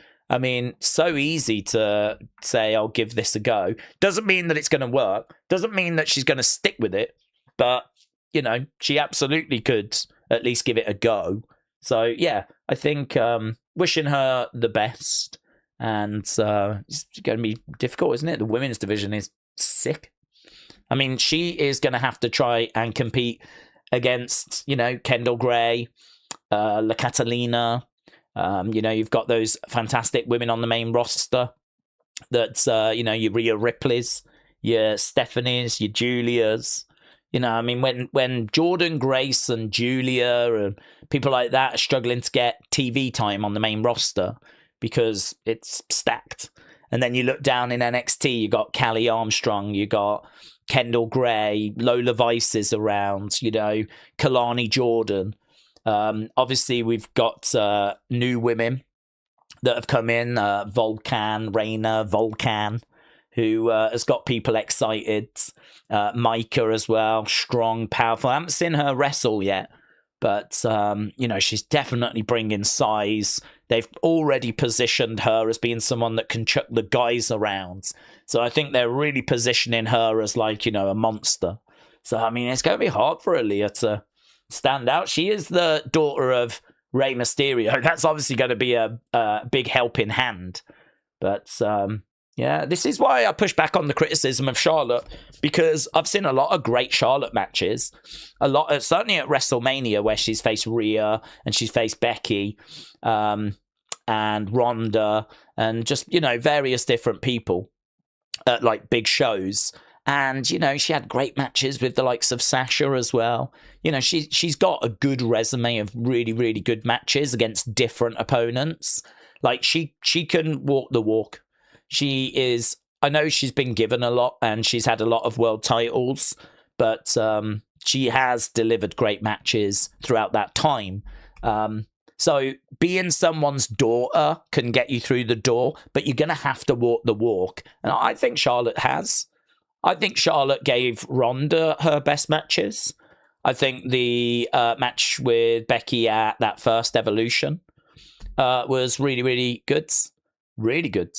And, you know, we've seen a lot of good stuff out of her. Her match with Rhea, I mean, probably her match with Rhea at WrestleMania 36 was maybe the best in-ring match on that show. And then she faced her again years later, and it was one of the best women's matches that we've seen as well. So as I say, you know, you've got to be able to walk the walk. And wishing her the best, wishing Aaliyah the best. It's going to take time and a lot of work. Radiated Zombie, hello, said, who do we think tonight? How are you? Do we think tonight will be good? Yeah, I do. Yeah. We had a look at the preview. If you are someone that's just joining us, there are 3 championship matches. So we've got 2 United States titles on the line. JC going up against Tiffany. And we've got Baron against Carmelo. We've also got 3 tag teams going for the tag titles. So we've got that happening as well. So plenty going down, plenty happening. And as well as that, obviously, CM Punk, Kevin Owens, Cody, Randy. As we said, hopefully we're going to dig into the Tatum, Alexa, Charlotte thing as well. Hopefully that's a backstage segment or an in-ring promo or something where we can start building and fleshing out the relationship and that world and kind of see what they're going to bring to the table. So, yeah, I mean, all of that in 2 hours. Good. Let's go. NYC, hello, said maybe Ray's daughter doesn't have to go to the main roster, but when she gets there, she could start her career in AAA with a mask, build her career, and then go to the main roster later. Yeah, she could wear a mask. I don't know if she will or if she won't. I mean, everyone's going to know who she is, so don't know. It depends on how she wants to present herself. I've seen an image of her in wrestling gear, and she's not wearing a mask. But obviously, you know, at the moment, she's only at the Performance Center. So, you know, if they want to... I mean, she's an attractive girl. So, you know, it's an attractive family. So Dominic has chosen not to. We'll have to see if she decides to. I think at the moment she isn't, but, well, she could. Some Nepo babies have proved themselves over the years, said Nick. That's true. And some haven't. I mean... Again, this is about walking the walk, isn't it? You've got to connect with the audience. You've got to get a reaction. Doesn't have to be a positive one. It can be negative, like Charlotte gets big heat as a heel, but actually she's done all right as a babyface. I still don't think her as a babyface is anywhere near as good as Charlotte as a heel. I think Charlotte's just a natural heel to me. I think, though, that there's been, some positives. I think her relationship was her name Scarlett, the young girl that tragically passed away and was designing the gear. I think that was lovely. I think genuinely I could believe Charlotte was really struggling and was in a bad place when she joined up with Alexa. I think she genuinely needed a friend because that was off the back of the disastrous Tiffany feud, where I think she genuinely got concerns for her position on the card. Again, a lot of this stuff, we don't know if it's true or not true. It's just an outside observation. But clearly, that relationship broke down, her and Tiffany, and it broke down for a reason. It's never been reported as to what that reason is. And for me, I just believe it's, listen, I'm Charlotte. I've been out injured. I'm desperate to come back. And all of a sudden there's a new, young, blonde, pretty girl that's doing moonsaults. I mean, how can you not see that as your replacement? She is your replacement. And if that is meant to be your replacement, even if they're not going to outright say this is your replacement, but if this is meant to be the girl that's now going to go on to have WrestleMania matches, your WrestleMania matches, by the way, yeah, is going to fight for your world championship, right? That's how it will feel to you. You could understand there being a feeling of, well, if you're going to take my spots, you're going to have to earn it. You're going to have to show that you are better than me. So let's have a look, shall we? So I think she threw us some curveballs in the sit-down interview. And I think Tiffany got a bit frazzled because she wasn't ready for unprofessionalism, right? She wasn't ready to be tested like that. She thought she was just going to deliver the planned segment. And I think Charlotte took it a bit off-road. I think we went a little bit off-road. And then the next week, she was ready. Tiffany was ready for the in-ring segment. And Charlotte started to get a little bit cute again. And Tiffany fired back, which then meant Charlotte had to think on her feet. And this is where it descended into getting really personal and just falling apart and it being a disaster. And, and I think it comes from that, honestly. That is what Charlotte was doing before she joined up with Alexa. So I think it's easy to believe that she needed a friend. And I think it's easy to believe that she was lost and she was hurt and she was confused and probably not proud of her actions. And so I think it came along at a really good time. And I think that the face stuff has been fine. But I think she works a lot better as a heel, personally, as a hated heel. So yeah, for me, she's done a job. She's been great. I think that she's a Nepo baby that I think worked. But then you've got others like maybe Curtis Axel that you might point to, or Ted DiBiase Jr., Richie Steamboat, who was down in developmental, who I never got a chance to see much of, and I was really excited for him. But I saw Tatanka's kid was the tryout for SummerSlam, and you can actually see him doing a promo in a video that got uploaded to WWE. They showed some tryout footage, and he's doing his promo talking about how his dad, Tatanka, blazed a trail, blazed a path that he now wants to, kind of walk down and, take to new heights and all that stuff. So, yeah, it doesn't always work, but sometimes it does. Look at Roman. He's a Nepo baby. That whole family are flipping Nepo babies. James said, I've reported in Chad News. Oh, okay. Yeah, it's good source, actually. I do find that Chad News is very reliable. I've reported in Chad News Unlimited. Oh, that's good. Is that the subscription Chad News service? The unlimited one? It's honestly, I think it's like £50 a day, but it's worth it. Bailey has left WWE and is now working at Costco. Well, listen, if that's come from Chad News Unlimited, that is absolute. That's as good as seeing it for yourself, basically. So there we go. I believe that. I think that Bailey is now working at Costco, handing out $1.99 hot dogs. That's probably her responsibility. Love it. How ironic.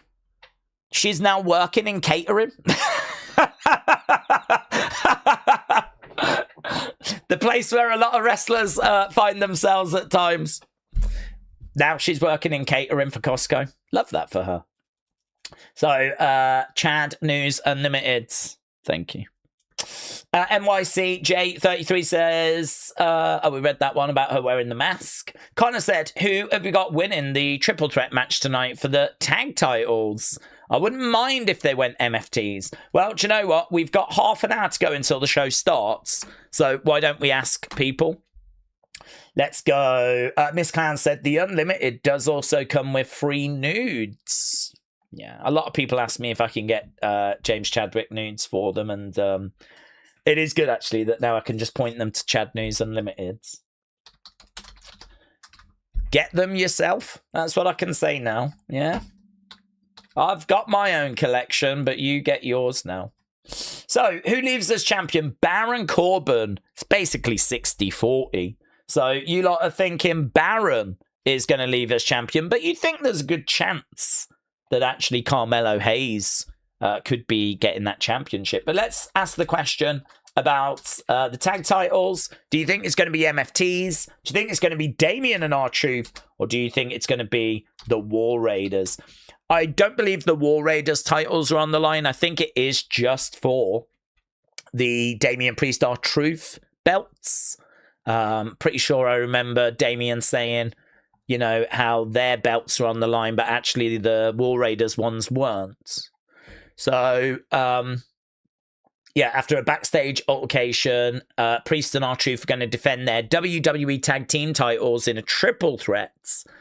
Ooh, oh, this is all going down in Boston. I didn't know we were there. Ah, Tommy. Tommy could go to this. Casey could go to this. So I didn't know that. I didn't know we were in Boston. Find out who walks out of Boston with the gold. There we go. Boston. You're getting what looks to be a really good SmackDown tonight. We always put on a show at the Titty Gardens, though, don't we? Always put on a show. So, okay. Good. We're in Boston. Aaron, hello. Shout out to you, buds. Aaron said, Money in the Bank card could be great. We could have 2 Money in the Bank matches. CM Punk, Kevin, Cody, Stephanie, Cody, Randy, Stephanie, Liv, Becky, 3-way. Probably one of the matches will make it to Saturday night's main event. Aaron, shout out to you, buds. Appreciate it. Yeah, I agree. I think that Money in the Bank will be a fun show. I mean, they're certainly going to make us wait for it. I don't think, and obviously you've not put about Roman Ober. I don't think we'd get Roman Ober. You could get Ober Braun, although, again, that could be a Saturday night's main event. I know that because we haven't got a show, which is weird, to not have Crown Jewel announced yet. I mean, my feeling is that that's all connected with what's going on in the Middle East. I don't know why we did Night of Champions and then we've not done Crown Jewel. I mean, I suppose that situation has worsened, is worsening. I'm not sure. I mean, I heard earlier today that a couple of ships in the Strait of Hormuz were attacked. UAE ships were attacked. So, I mean, it's not good, is it? It's not good at all. That whole area feels like it could really just flip in, kick off, you know, all again at any point. So I don't know. I feel like that's probably the reason, because we are meant to be doing 3 Saudi shows this year, and that was meant to be Rumble, Night of Champions, and we believe Crown Jewel. It was never announced, but we believe Crown Jewel. Definitely 3 this year, because next year they're getting WrestleMania, and I think that's it. I think it was 3 this year, 1 next year, but the 1 next year was WrestleMania. So I mean, just look, we've got nothing in September at the moment for WWE PLE, which is very strange.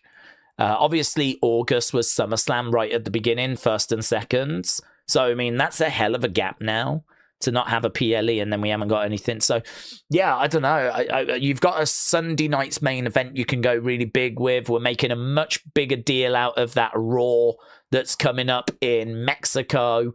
Obviously, we know Roman's going to defend the championship on that show. Obviously, next week, we've got in Toronto a championship match between CM Punk and Kevin. So we're going big with a SmackDown. So it seems like we're making a SmackDown and a Raw big as a result of the fact that we don't have like PLEs. Looks like we're trying to make some of those weekly shows a bit bigger, which I'm not down on. I mean, yeah, fine. That's okay. I still wish that we had a PLE for, September. And who knows, maybe some will get dropped in, but obviously the longer it goes, the more unlikely it is, because you got to shift tickets, haven't you? You got to advertise it and shift tickets and get hotels booked and flights and sort out, how everything's going to work. So, yeah, I don't know. Who knows what's happening behind the scenes? I feel like there is a real story there, though.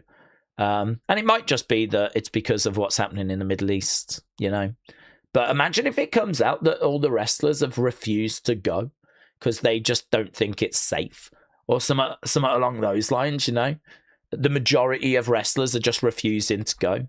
Nothing like that has been reported, but yeah, something's going down, something's happening. There is no show there, so does that make Money in the Bank bigger than usual? I think there's an argument that the answer to that is yes. So, as you said, it could be a really good card. Couple of Money in the Bank matches. CM Punk, Kevin, Cody, Randy, Stephanie, Liv, Becky in a three-way, maybe Oba, Braun. But as you said, some of these matches could find their way to Saturday night's main event as well. So, yeah, I'm picking up what you're putting down there, buds. I'm picking up what you're putting down. I agree. It's a very strange situation at the moment. Radiated Zombie said, Daze, what's your favourite women's match ever? That's a great question. Favourite women's match ever? Do you know, the first one that comes to my mind is actually Rhea Io from Evolution last year. I thought it was pretty close to faultless. I thought the actual quality of the match itself, before we even went into the crowds, was fantastic. It was like just one of the best women's matches I'd ever seen. Then we go into the crowd, we do a spot where like Io's doing like I think it was a crossbody, big spot in the crowd. Like, you don't actually see women fighting in the crowd much. I mean, it's happened, but like it's quite rare actually. You see it from the guys a lot where they go into the crowds, but you actually don't see it from the women all that often. I remember like Sasha and Charlotte doing it. I'm sure Ronda did it as well a couple of times. But compared to the guys, it's actually quite rare. So seeing Rhea and Io going into the crowd, fighting away, big spot in there, bringing it back to the ring, and it all then leading to the Naomi cash-in. After seeing these two women just absolutely battle their hearts out against each other, then for Naomi to come and steal it, I thought that was fantastic. There is a match, actually, that I need to go back to, and that is the triple threat match that opened up night 2 last year, because a lot of people would say that was the better women's match of the two, but I was having to like battle my Netflix a little bit at times. So, it'd come back and the action would be good, but I don't think I was able to get into it the same as everyone else. So, I really enjoyed that triple threat women's match. I think it even got 5 stars from Meltzer. I've said before, when you see a 5-star match, you just go, that's 5 stars. That is just 5 stars. I mean, I'm just hooked. I've loved it. I've been on a journey. I feel like I've seen something truly special. It's a undeniable match of the year. And I didn't feel that way about that triple threat. And I'm not saying that it wasn't. I'm just saying that I had a few technical problems, which I think just prevented it from grabbing me the same way that the Evolution match grabbed me. So I think that Evolution match is the best thing I've seen probably post-pandemic. Probably the best match that I've seen. Other women's matches that would come to mind. I mean, obviously the iconic women's WrestleMania main event, but it's not a brilliant match. I do think that Charlotte against Rhea from WrestleMania, was it 38? Was fantastic. The second one, their first one at 36 was really good, but their second one was better. I even like Becky and Bianca, but none of these are better than Rhea and Io for me from Evolution. And if we go back to like the 2010s, that's where you're getting a lot of like Sasha against Charlotte. This is where you're getting a lot of those kind of call-up matches. So, you know, in 2015, we brought up Sasha, we brought up Becky. Becky never found her groove until she became the man. I can't really point to any great Becky matches before, you know, 2018, 2019. That match at SummerSlam is the important one. It was a triple threat, and it had Charlotte and Becky in at SummerSlam. I want to say it was 2018. And that is when we actually get Becky turn on Charlotte, stand up for herself. That's the moment that she becomes like the man, if you will, which is then cemented in the build to Survivor Series when she busts her nose. And, you know, that famous image of her kind of being in the stands. So, obviously, if you go back, you can look at Trish matches and Lita matches. They main evented Raw. But, I mean, I wouldn't say those matches, they're important, but I don't think they stand up to the quality of what we've got today. You can go back to Wendy Richter against Lalani Kai at WrestleMania 1. Again, it's an important moment, but it doesn't stand up to today. I don't think there's anything really in the 80s and the 90s that's going to stand up to today. I love Alundra Blaze Ball Nakano. I love that match. They're having a fantastic match at SummerSlam. So, I mean, I'd put that in the pot. For the longest time, that was my favorite women's match. But again, blown away by what we see on a regular basis today. Women's wrestling has never been better than it is now. I can find a lot more great matches post-pandemic than actually before the pandemic. I think with Rhea and with Charlotte and Becky now, you know, being the Becky that we know and love, Bianca as well, you know, Bianca Sasha, when they main evented WrestleMania, was good, really good. I mean, that stands up with a lot of women's matches that we had kind of before. So, but if you want the absolute best women's wrestler of all time, I think it is Manami Toyota, who, you know, didn't compete in WWE. She competed over in Japan. And, you know, she had like big matches with Aja Kong, Bull Nakano, loads of different people over in Japan throughout like the kind of, she was around in the late 80s, but it's more early, mid kind of 90s. She carried on into the 2000s, but the bulk of her success came in the 90s.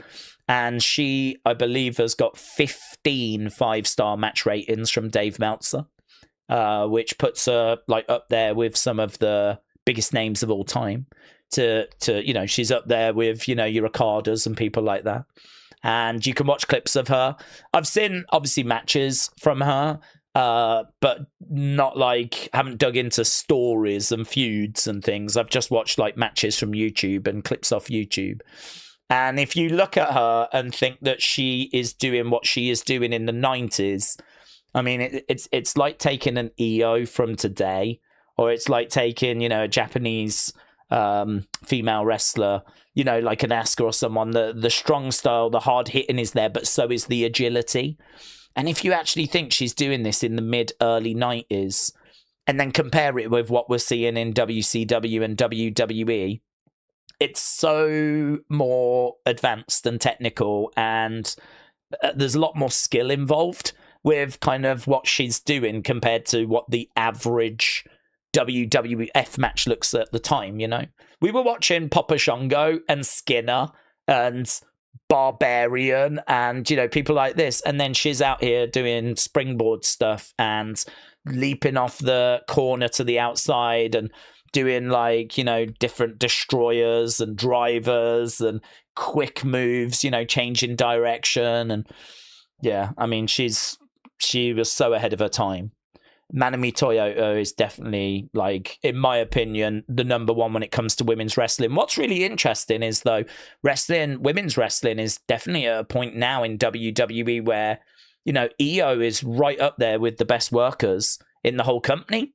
So, you know, and Rhea's one of the biggest stars. So women's wrestling has evolved to the point now where I think it's probably caught up with Manami Toyota. She could actually be in WWE now, and there would be people she could work with that, you know, they would be able to hang with her. But what she was doing in the early 90s, the honestly was so impressive. So yeah, lots there. I mean, women's wrestling, unfortunately, is not that rich in regards to WWE history. I mean, there isn't really a women's division throughout the 90s outside of Alondra going up against Bertha Faye and Bull Nakano. Early 90s has got like Rockin' Robin, little bit of Luna Vachon, Sensational Sherry's around. There isn't really anyone to speak of. As you get to like the late 90s, you're starting to get to, you know, like a bit of Sunny. She doesn't really wrestle much, but you got China, of course. And then you got, you know, Attitude Era with Jacqueline, and, you know, all of a sudden we start getting... But a lot of that is just like sexy women being sexy, isn't it? It's not really a technical showcase. And actually, you can sort of write the 90s off. I think you can write a majority of the 2000s off as well. Even as we move past like Lita and Trish, who were trying to put on some good matches. And then you go into like the Divas era and everything, where you got like Michelle McCool, Layla, but there's no matches there that I would say, oh, this is a banger, you know. You know, AJ Lee kind of comes around in the 2010s along with Paige. We move into that period.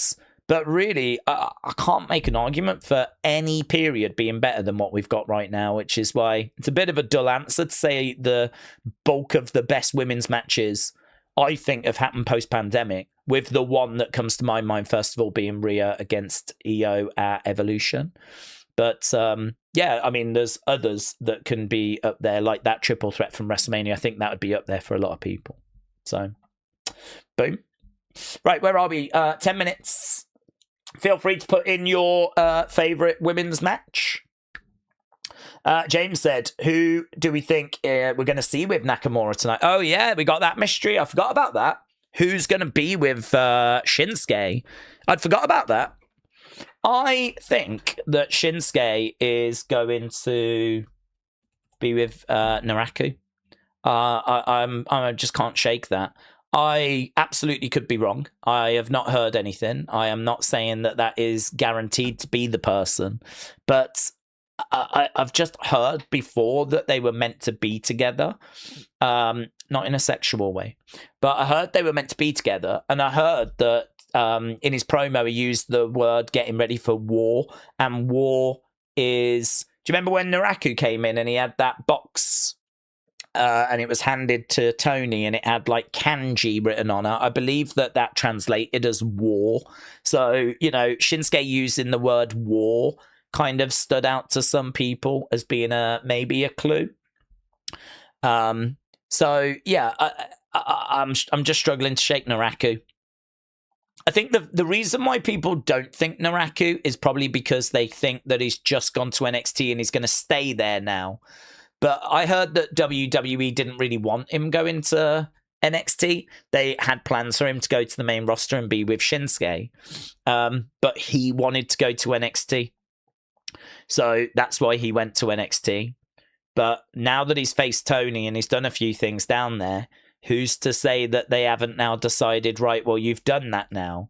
Now can we get to the story we want to tell? So I think Naraku's got to be in the running. If not Naraku, then obviously people are thinking Takahashi as potential.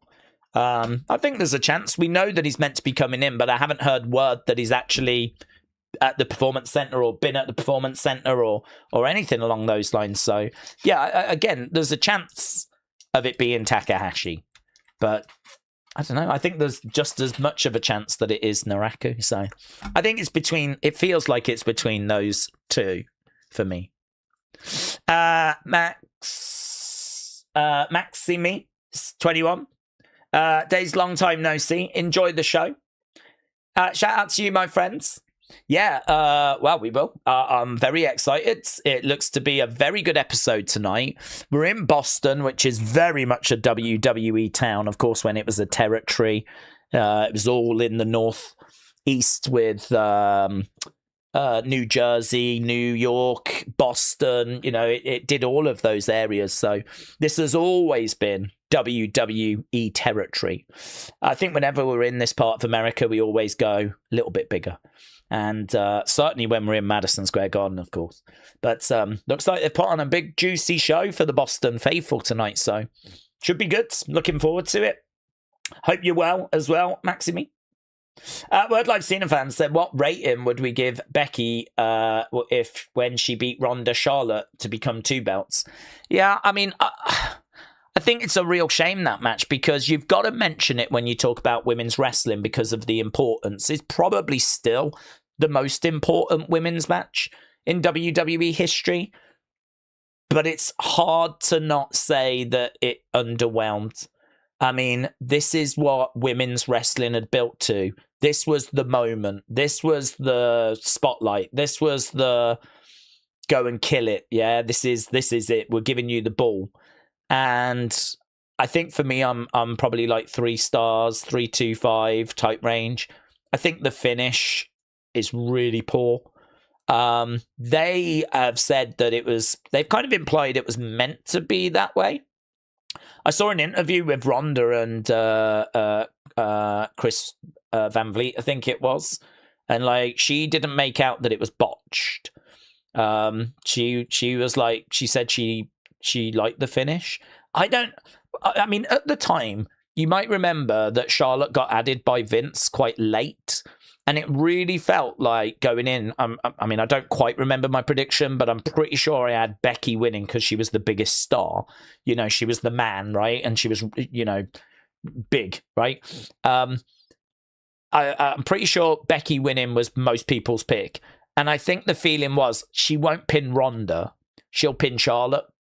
And Charlotte's being added because it gets her in the match, because it's historic, and, you know, Charlotte being added, you know, you could see makes sense. But really, she's there to take the pin. That way we don't harm Ronda, you know, who had only just come in. So Ronda is protected. Becky gets the win. Charlotte takes the pin, but she's in the match. History will say that Charlotte was in the first ever women's WrestleMania main event. So it all made sense. So when you get that finish where Becky sort of rolls up Ronda and just gets the pin, and it's like, it did feel like something wrong had happened. It did feel like a botch. It felt like she was meant to sort of kick out, or, you know, it was one of the, well, is that it? It was that sort of reaction. And, you know, the action before it's, you know, there's not like this is awesome chance and, you know, your pulse is racing. It's fine. It's tidy. I mean, I wouldn't say it was particularly bad. I would just say that it's not a match that really stacks up with some of those other matches that we've mentioned, you know. It's not one of those matches that you're like, oh my God, this is so good. I could probably find 20 odd matches that are better. You can't not mention it because of its importance. As I said, it's probably the most important women's match, but well, you could make an argument WrestleMania 1 as well. But that didn't main event, of course. But, you know, this one was the main event. But yeah, probably like 3.25. I think it's very underwhelming. I think the finish really lets it down in particular. I preferred Meltzer from Wrestling Observer. I still prefer Daze Meltzer. About to be a year since you reported that gold mine. I retired, buds. I got the scoop and I got out. So I'm not even trying to get a scoop this year. We all know if I wanted to, I could. Do you know what I mean? No problem. I'll just ask WWE Shop and they'll tell me. But I don't know. I saw what it was like being that close to the sun, and I didn't like it. You know, I'm quite happy in the basement. So yeah, we did it. We ticked the box. We got out there. We're leaving it to others now. Sean said Smackdown. has been the better show since Mania. It reminds me of the original SmackDown 6. It's better than Raw, and it may have bigger stars, says Sean. Sean? Enjoying SmackDown? So certainly going to be ready for tonight. Robbie said, the only thing that gives me pause about Naraku is because he's married to Io that's on Raw, unless she's going to move to SmackDown as well. Yeah, I mean, she could do. It could be that they've just got a plan for him and Shinsuke to be together for a little bit. I mean, the one thing I would say is they've just lived in different countries for years and years and years. Obviously, them being on different brands would not be ideal, but I don't know that it would equally be like a massive problem as well. I mean, if they were to speak to them and say, look, we've got a plan for Naraku, and it means him being on SmackDown for a bit, you'll be over on Raw, which, as you said, they could move her, because what is she even doing really right now? I mean, I don't know if this tag team with Sol Ruka is going to be a long-term thing, or if it's just a quick thing. But so they could move her, but I think they're very used to long-distance relationships. I think they could speak to the two of them, say, look, we're going to do this for 6 months. They're still going to be living together, you know? They're still going to be... It's just that they don't travel with each other, and they obviously wouldn't be seeing as much of each other if they were on the same brand. But I don't... That's not really a barrier for me. It's not enough of a barrier. But I could understand it being like pause for thought. I could totally understand that. But yeah, I think given their relationship and the fact that they've kind of been together long distance for so long, I think that they could make this work. So it's a good point. Daze, to me, it feels scummy to not add Charlotte for no reason, but make it a winner-take-all match. They had Asuka tap to Charlotte again a few weeks before WrestleMania, instead of just adding Asuka. Oh, what, to the WrestleMania 35 thing? Yeah, I think they've always seen Charlotte as the bigger star over Asuka. Maybe that's because of language. Not sure. Maybe the Flair name they just think is really extra marketable. I mean, again, the numbers, I would love for them to have gone bigger with Asuka throughout Asuka's career, because I think, you know, in-ring wise, she really was the best during that time period, right? I found her work to be the most exciting. I loved her takedowns, you know, when she'd jump up, grab the arm, get the person down. It was so slick. It looked so good. And, you know, with the face paint as well, you know, she'd take the mask off and everything. I found her character to be interesting. I think we could have done more there. I think there was a lot that we left on the table with Asuka. But I think the reason why it feels that way is because, yeah, Vince just prioritized Charlotte. Again, it's like we always say, it comes down to a decision, doesn't it? He's sat there with the numbers in front of him, and honestly, I wouldn't be shocked if the numbers kind of said that Charlotte was getting more engagement and that she was working well as a heel, and he might have felt like, well, I don't need Asuka in because she's a babyface, and I've already got my babyface sorted with Becky. I want the spotlight on Becky.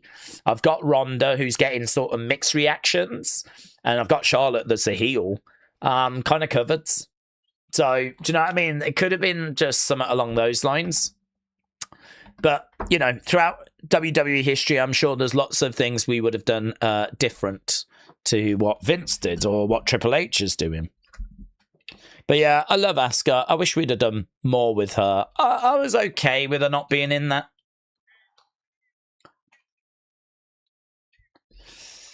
Okay, CM Punk is... in the building. There is Kevin as well. Let's go. KO is wearing a Stone Cold shirt. KO in Boston. There's Baron Corbin. There's Carmelo. Okay, tonight's the setup is for 9,000. They've done 8,500. That might be sold out with walk-ups, people coming in late. There's Fatal Influence, obviously the tag champs. There's JC.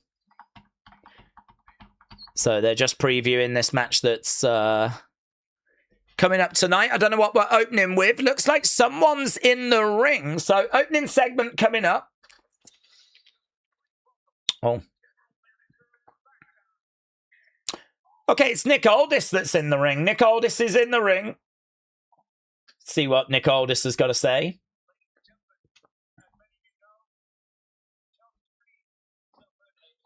All right, it's about Chelsea.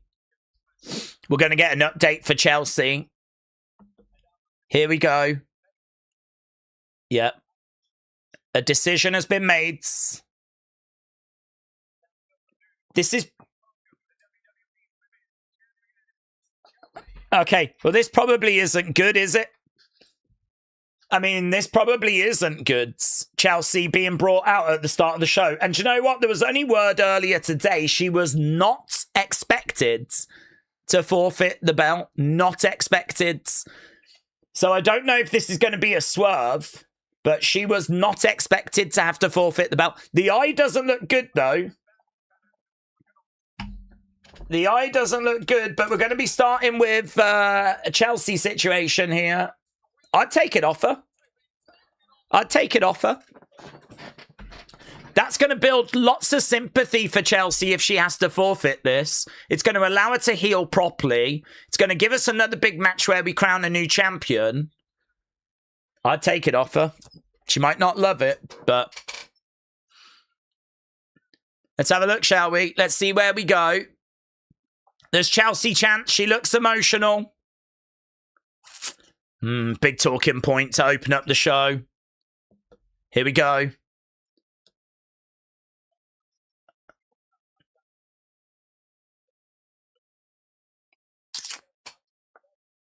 I talked to medical.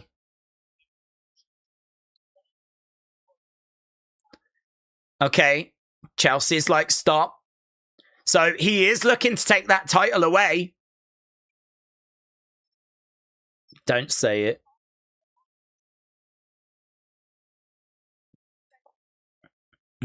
She said, I'll do whatever it takes.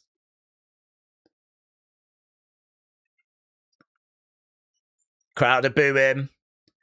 Chelsea is nodding. The eye looks bad. I don't know if they've put more makeup on it. He's saying relinquish. He's saying relinquish. The crowd don't want it to happen.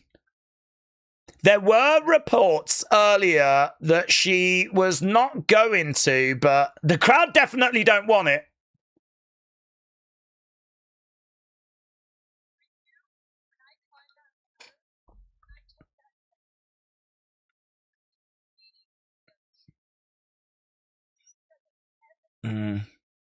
Every time.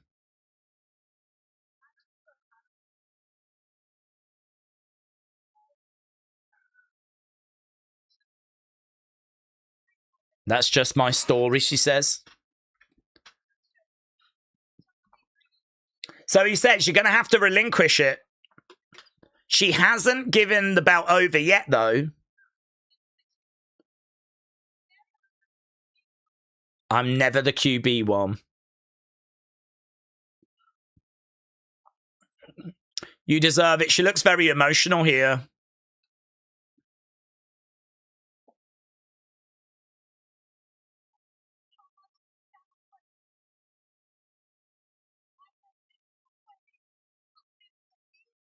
I've missed weddings. I've missed funerals.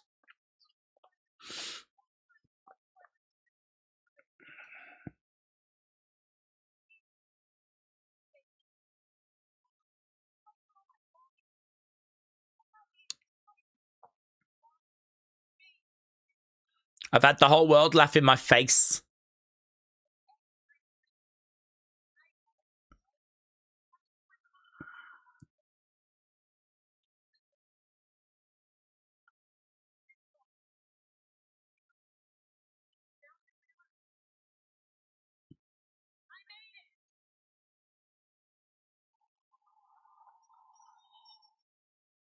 Okay.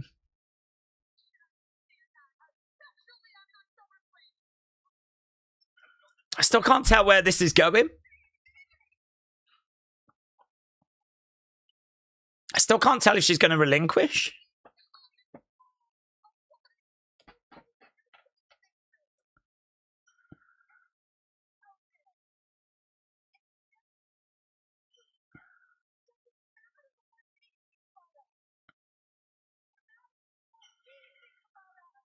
It doesn't matter what they think about us. It matters what we think about us, says Chelsea.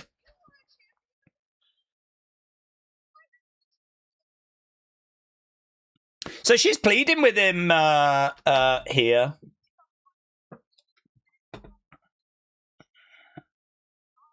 This is mine until someone takes this off of me.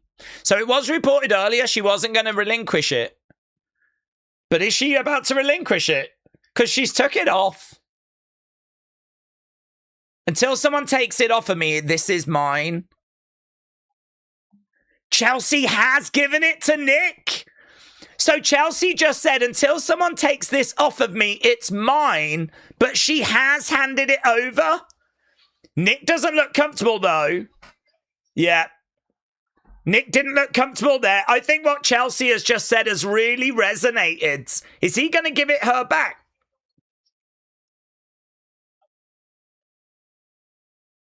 But yeah, the crowd don't like it. Yeah, there we go. He's going to give it back. He's going to give it back. So that was done really well. Chelsea, 30 days to get cleared.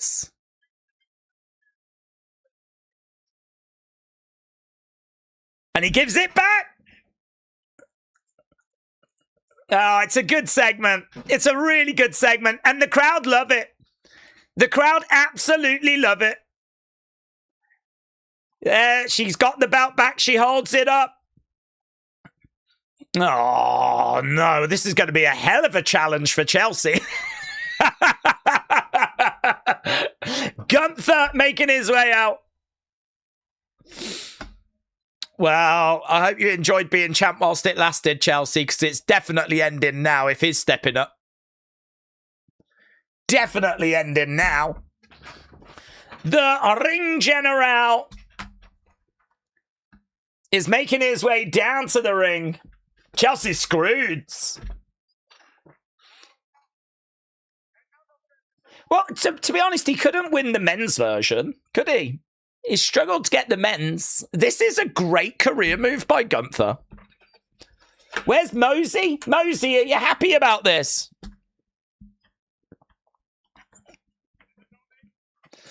Okay, Gunther getting into the ring.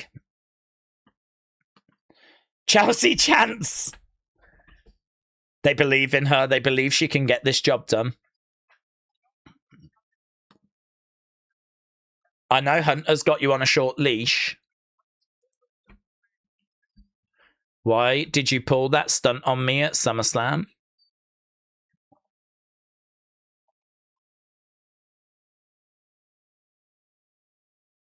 Right now, I'm dealing with the women's champion.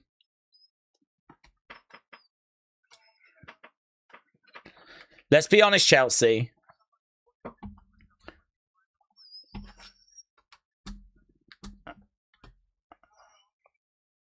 Oh, he's having a pop. He's having a pop at Chelsea.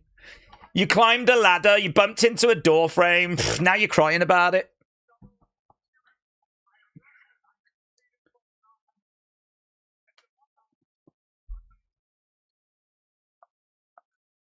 On one night, I made a man tap out in front of his family. That man standing right next to him. Why did you add Kevin?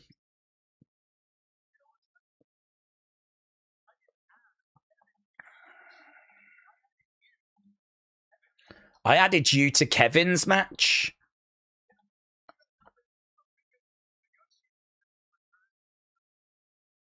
Oh, they'd been negotiating it for months.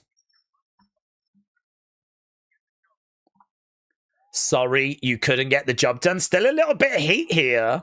How's Chelsea fitting into this?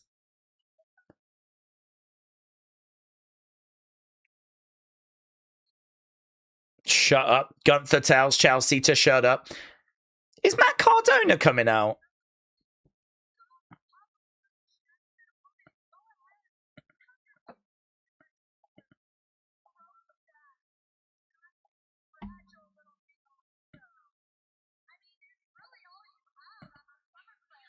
Your ego's all you've got after SummerSlam. Where's this going? Where the hell is this going?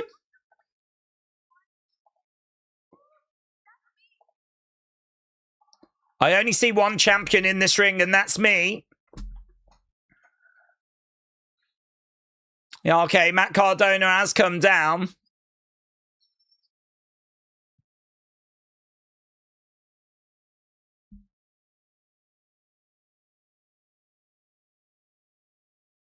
Okay, are they going to move like Chelsea and Matt sort of together?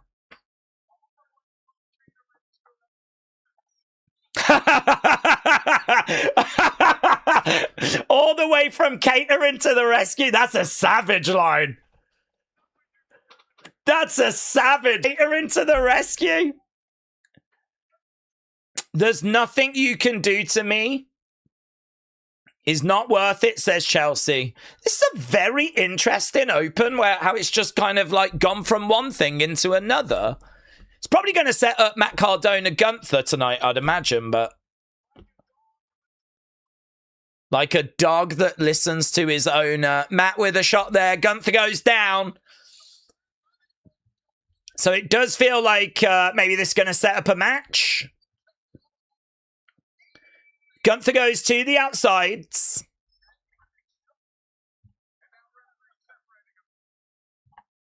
Okay, he's taking his jacket off. He's certainly not ready to compete right now, but we go to commercial break.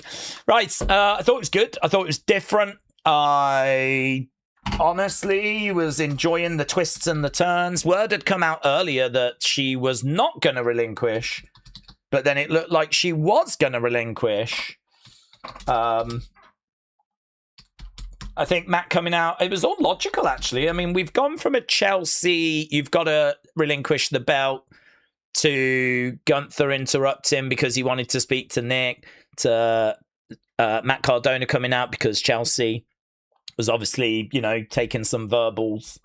It's all flowed. It's all made sense. It's different. You know, some different people at the start of the show there. It's not Roman, it's not Punk, it's not Kevin, it's not Cody. It's Chelsea. It's Gunther. So different. So, yeah, I think there's some positives there.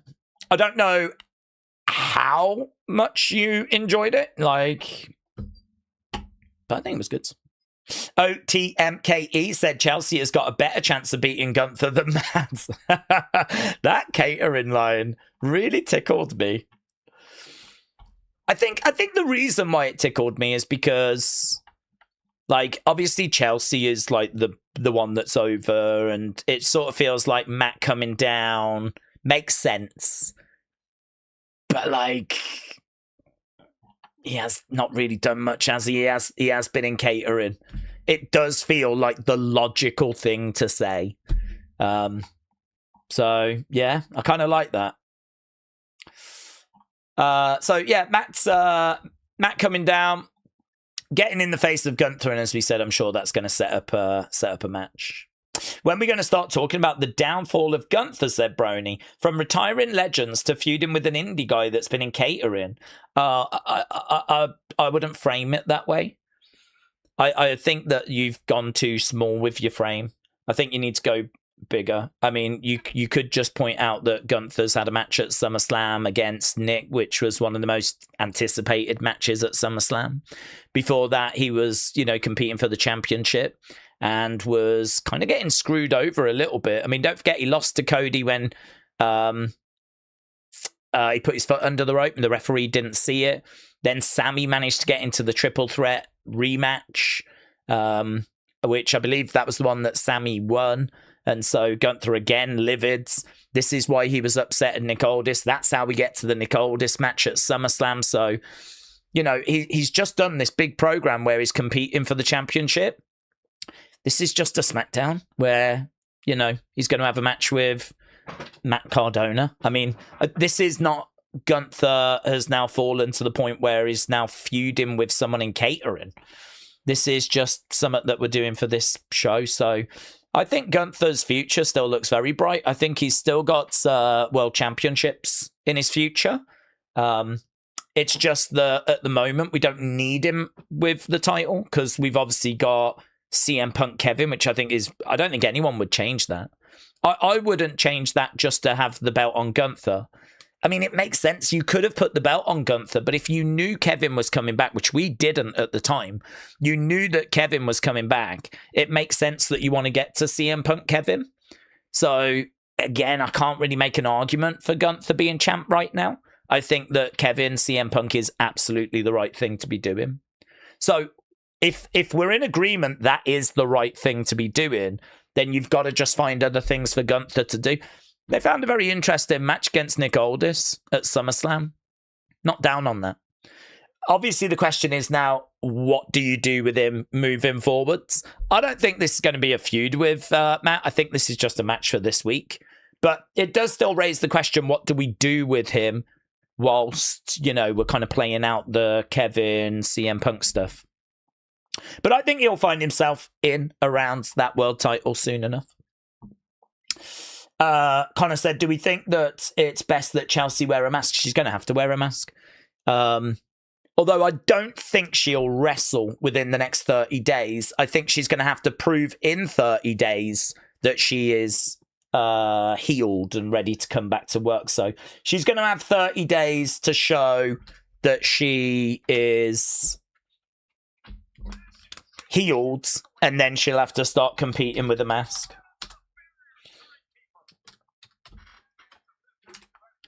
Oh, it's not Zack, is it? I want to call him Zack Ryder. It's Matt Cardona. Bah! Matt goes through the commentary table. Chelsea has remained at ringside. I think they are hoping that the Chelsea support is going to rub off onto Matt. Okay, Chelsea, just having a few words there with Gunther.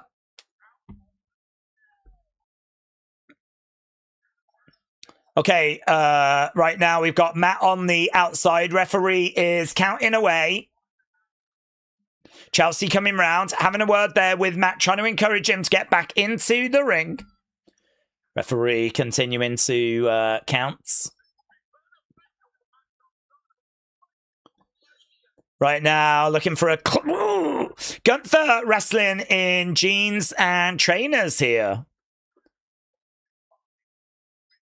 As is Matt, actually. Kind of giving it a feeling that this was not planned.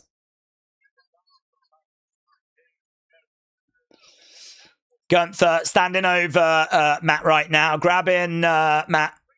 Picking him up. Side suplex. Chelsea watching on the outsides.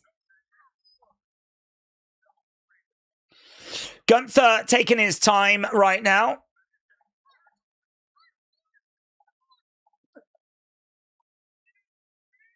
Chelsea jumping up, distracting Gunther. Matt with a low blow. Low blow by Matt. Rough Rider going for the cover. 1, 2. Gunther kicks out. So Chelsea with a distraction there. Low blow by Matt. Gunther grabs Matt, power bombs him down. He's going to look to put him away again, pick him up, and drives him down one more time. Turns him into a Boston Crab in Boston. Matt taps. Gunther picks up the victory. And he wins with a Boston Crab in Boston. Love that for him. Niall, shout out to you, bud. Niall A04 and Groglogs said it's almost been 3 years. The channel continues to be great. Thank you, my friend. I hope you're doing well. Hope you're enjoying the show so far. So we've got our opening segment the Chelsea segment. You lot scored that as being Great 64.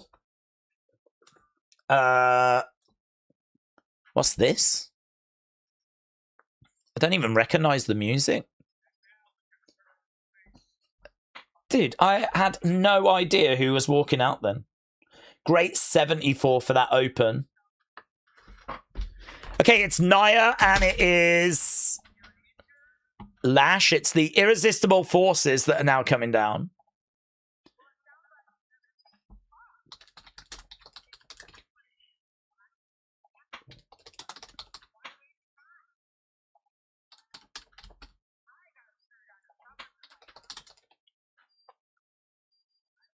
You know what I want? Nia wants a shot at the championship.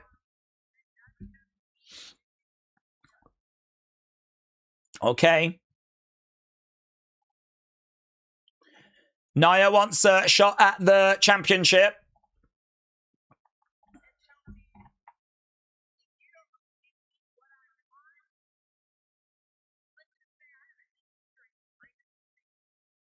I've got a history of breaking faces. Okay, here comes Tiffany now. Tiffany is running down.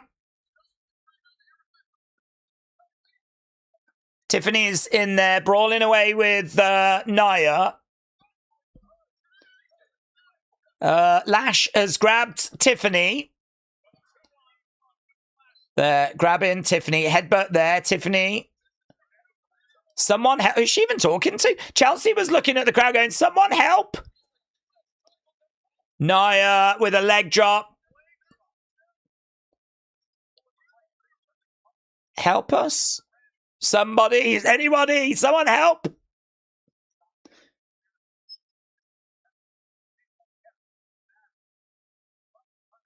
That felt a little sloppy to me, that bit.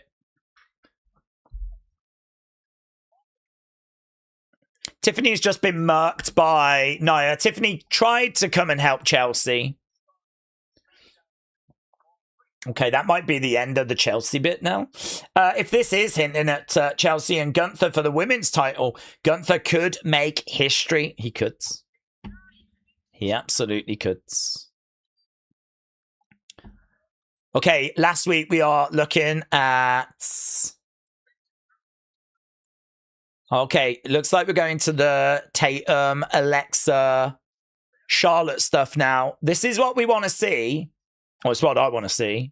Get a bit more on what this is all about. I mean, it was weird seeing Charlotte do a Sister Abigail, to be honest.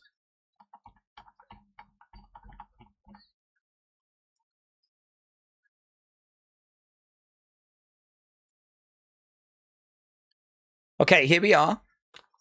Here we are. This will be interesting. We are backstage with Charlotte and Alexa.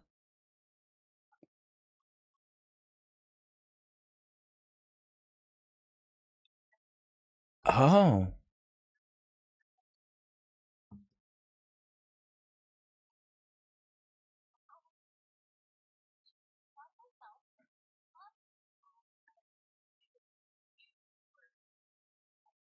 Okay. So Charlotte... Well, that's quite a surprise, isn't it?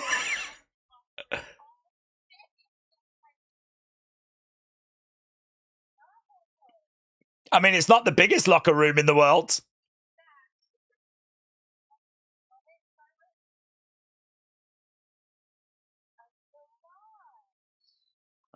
A collage.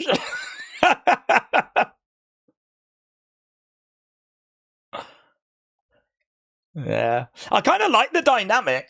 I kind of like the fact that Charlotte's not totally on boards. Don't hate that.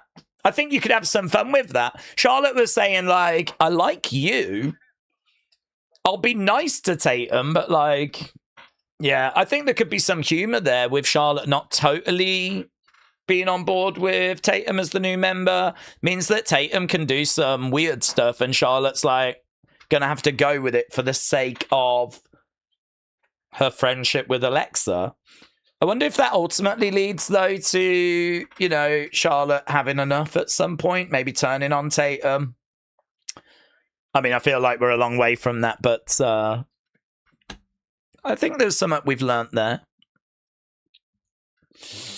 Mr. said the three of them have got to fit in that little room. Yes. Snug.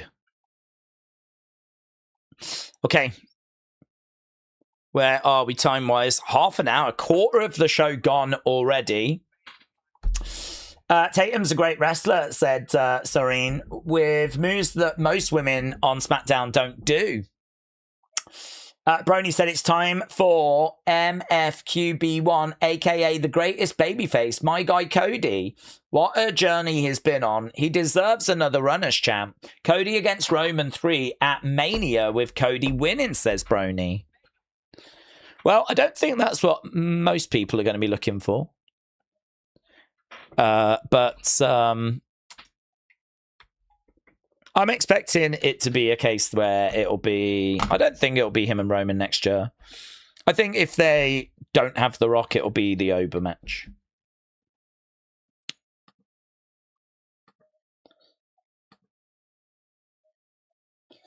Okay. Robbie said 3 girls, 1 small room. They could have some... They could do some fun shorts in that room, actually. Put a few little clips out on social media with the 3 of them in there. I think there's some opportunity to do some fun stuff there. But ultimately, I think Charlotte's going to get frustrated.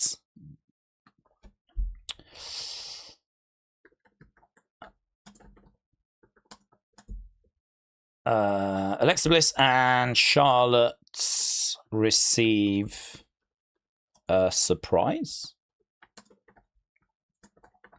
from Tatum. Okay.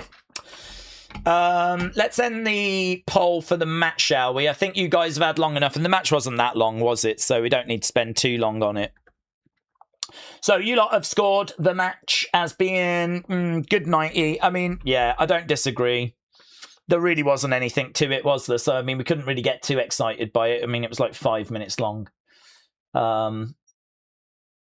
So, good 90 for the opening match. Gunther getting a win. Let's move this over here. We've still got lots of interesting stuff to come because we've still got 3 championship matches and we've still got those 2 segments that we've not had. And we've already ate up a quarter of this show, so very interesting episode so far, I would say. Okay, great start to the show. It felt raw, the way that Raw was initially intended to be. We do need more of that on both shows, said Wrestle with Andy. Oh, you like how it all flowed into each other? Yeah, I mean, I think that there was a nice flow to it. Everything just logically went to, you know, the next thing. I wasn't crazy about Nia's promo. Obviously, Tiffany coming down makes sense. She ends up getting murked, and there was nothing that Chelsea could really do about it. There was just little bits in there. I was like, not sure about this bit. But overall, yes, I like how it all just naturally flowed into each other, and it was all logical. Okay, they're just showing the ring mat. You can have your name in the ring for a price. Okay, let's have a look, see what else we got. The segment was strange. If they continue with backstage segments like that with Tatum, I don't see that lasting, said WrestleRants. Better angle. Charlotte and Tatum become best friends. Alexa gets jealous. She then turns heel. That's why the doll has come back, says Ryan. Connor said Randy and Cody segment should be interesting. I agree. Radiated Zombie said it doesn't make sense Tiffany helping her. Chelsea pushed her off a ladder and she has a match later, so why get hurt, said Radiated Zombie. Brony said the next PLE Money in the Bank September show will be Sunday night's main event. Seems that way. So it's the only big show that we've got coming up, yeah. Christopher, shout out to you. Hope you're doing well. Austin, hello. Hope you're doing well. We are just seeing Cody and Randy and what's gone down between them. I do not have to be the damn good guy anymore.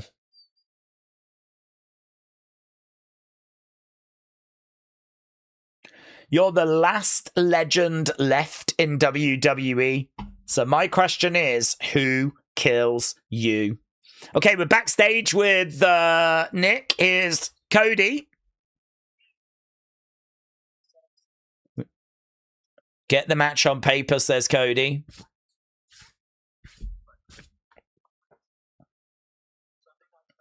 Sunday night in Atlanta.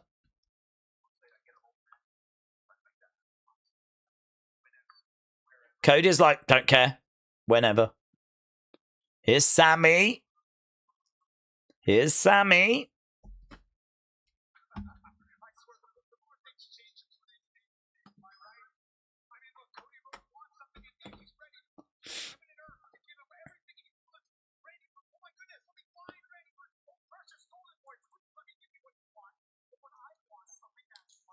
When I want a rematch, I have to wrestle a #1 contender.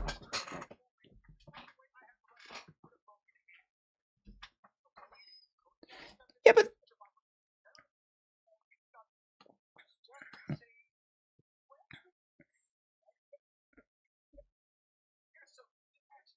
here's something that's changed.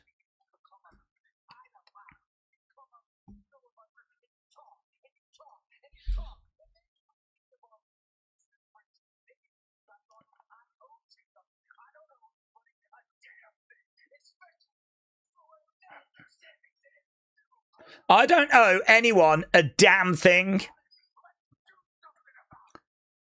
Cody's like, let's do something about this.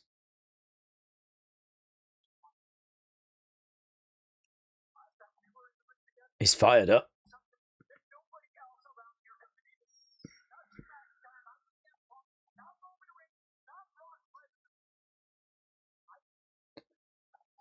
I pinned you.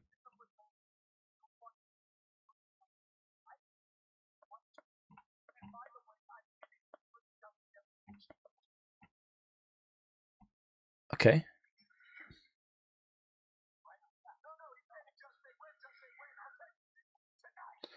Cody wants the match tonight.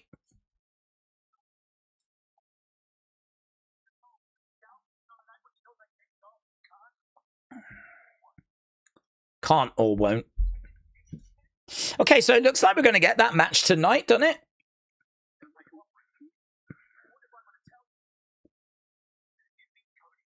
If you beat Cody,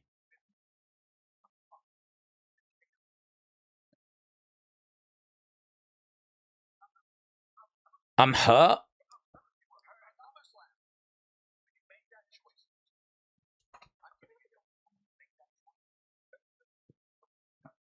Okay, so Sammy Cody, the winner would face the winner of Punk and Kevin. Well, look, Sammy's just got an opportunity there.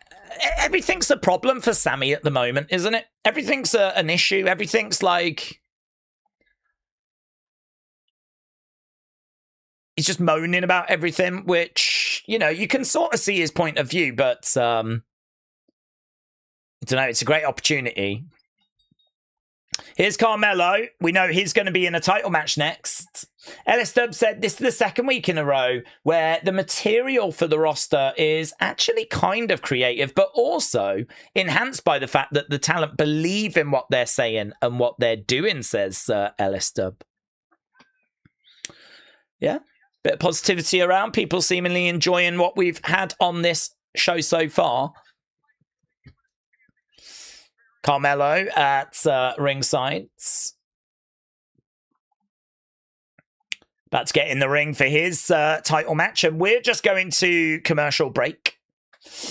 Sammy gets an opportunity after opportunity, but he just can't do anything with it, says Real Glockness. I forget all the time he's here, said Alex. This match will be pretty good, in my opinion, said LS Dub. Radiate Zombie said Baron needs to remove the fur from that title. I really don't get why it's still there. It'd be the first thing I'd do. I don't know why. Got me thinking, Trick. I don't know why he's not done it. Okay, Baron against Carmelo. That is going to be our next match. Looks like we might be getting Cody and Sammy. I don't know what that means for Cody and Randy. Kind of thought that we were going to be getting those two. And maybe not. Maybe the plan is that we do this match instead. Maybe Randy costs Cody. I could see that. I could see Sammy getting the win tonight if we do that match, thanks to Randy getting involved. Obviously, Cody's future is with Randy. Sammy doesn't necessarily have a future, but what if Kevin beats Punk and we do Kevin, Sammy for the title? To be honest, even Punk, Sammy is very interesting to me. I think Sammy could get this, yeah? Sammy's crash out is valid, said It's Bryn again. I'll never forget the night that he was gaslit for the entirety of a gingerbread man funeral. That's true.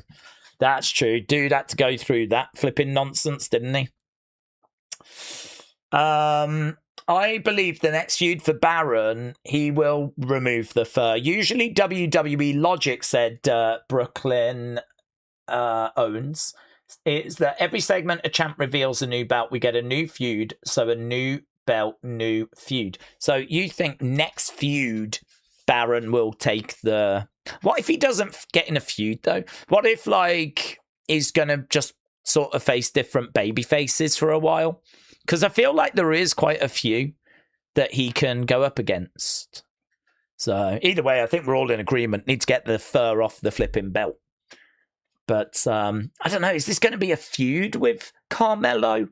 Or is it going to be a case that he is just going to face Carmelo and then, you know, set up something with Ilya? Because we can bring Ilya back in now. Maybe Johnny can get out of his slumber. There's a few baby faces around. I'm sure Trick's going to want to get a shot at the belt again, isn't he? I mean, Trick's going to want to get an opportunity. James said, Daze, fans can say what they want about Sammy and Trick for the US title, but we know that the gingerbread man was the real star. He needs to return since he is alive, said James. So James is clamoring for the return of the gingerbread man. James said, terrible scenes in Stourbridge the last few days. Yeah, unbelievable. Of all the places in the country to be most affected, I have no idea why it would be Stourbridge. It is surrounded by fields, though. I mean, Stourbridge has always sort of been a little bit out on its own. The town has always had like roads that sort of lead out of it and take you to obviously other local towns, but there are a lot of country lanes and stuff that you have to kind of go through to get to the next town. There is an area, though, that's quite heavily connected to like take you to Hales Owen and take you to Wolverhampton and whatnot. But it is a town that's surrounded by a lot of fields, a lot of countryside. So, I mean, seemingly a field has gone up somehow because of the weather, and then that's obviously meant the house is close. It was a different part of Stourbridge than where I grew up. I mean, it's not that big. It's got about 60,000 people that live in it. So, I mean, it's a decent sized town. It's not a small town. It's a decent size. But, yeah, it seems to be like the posh part of Stourbridge, the real rich part of Stourbridge that seems to be affected. Which is not the bit that I used to live in. But, yeah, unbelievable. Turning the news on and the top story is like, the Prime Minister was there today. Andy Burnham went to Stourbridge to see the damage for himself. I was saying to my mom, actually, it's really weird. I mean, I'm sure it's this case in America. I'm sure it's this case everywhere. But, like, you grow up in a country and you see the news and everything, but you don't really feel like the people in London know about you or know about your town, or you never hear your town get mentioned. So, I mean, it's so weird to think the Prime Minister was in Stourbridge today. That's just weird. And like, you know, him saying that we're going to do whatever we can to help the people in the area. And so weird. It's just weird. It's our sleepy little town. You know, people in London know about it and care about it. Or at least pretend they do. I don't know if they actually do. But yeah, he was there today.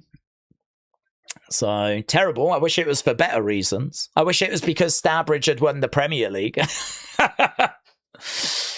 Baron arrives on his bike, holding up his furry belts, making his way down to the ring, and we're going to be getting our second match of the evening very, very soon. Championship on the line.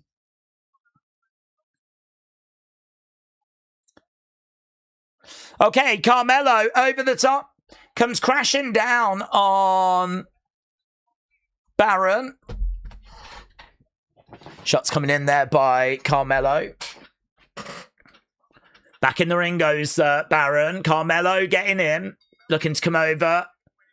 Drop kick there by Carmelo. Baron going over against the ropes. Another forearm shot there by Carmelo. Over in the corner, Carmelo.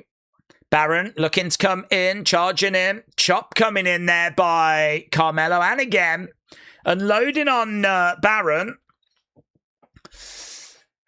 Shot coming down there by Carmelo. He gets thrown. Step up Inseguri. This is a big opportunity here for Carmelo. Off the ropes. Down goes Baron. One. Just a one. Okay. Like a bullet out of a gun, Carmelo really bringing the fire here. Corbin back in the corner. Carmelo charging over. He's got Baron.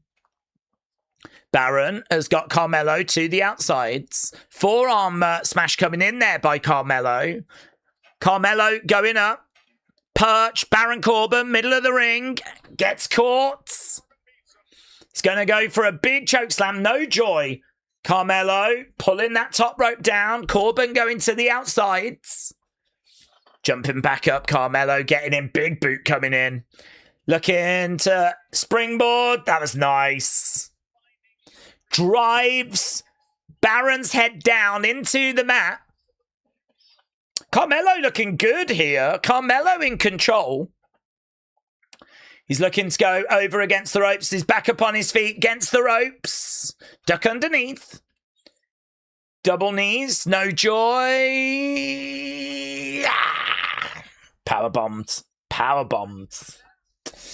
Over the top to the outside goes Carmelo. Baron Corbin jumping to the outsides. Corbin with Carmelo hurling him into the barricades. Yeah, marking him. Marking him. Into the ring post.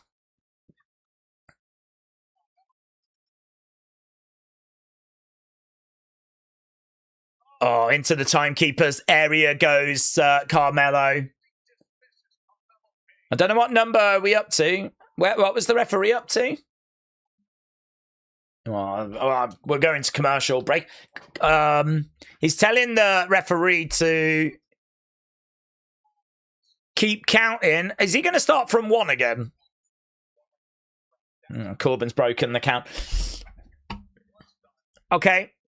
I mean, it looked like he was trying to just take the count out win because he hurls Carmelo into the timekeeper's area and then he gets back into the ring. So I thought he was going for a quick kick count in type thing, which I didn't hate. You know, if you're a heel, you'll take the win however you can get it. If you get counted out, you got counted out. Boo-hoo. But we're not going for that. Corbin, for some reason, has got back out the ring, gone after Carmelo. Carmelo now chopping away.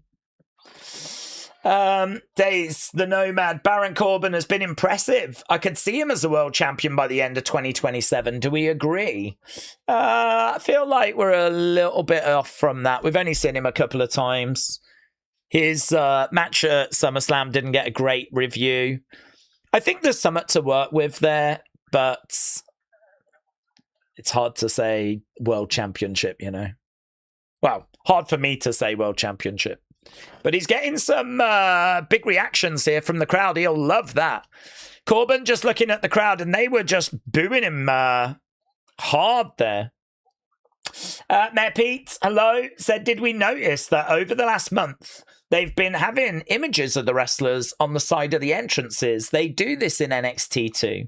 Do we like it or do we dislike it? For me, it doesn't really make much of a difference, to be honest.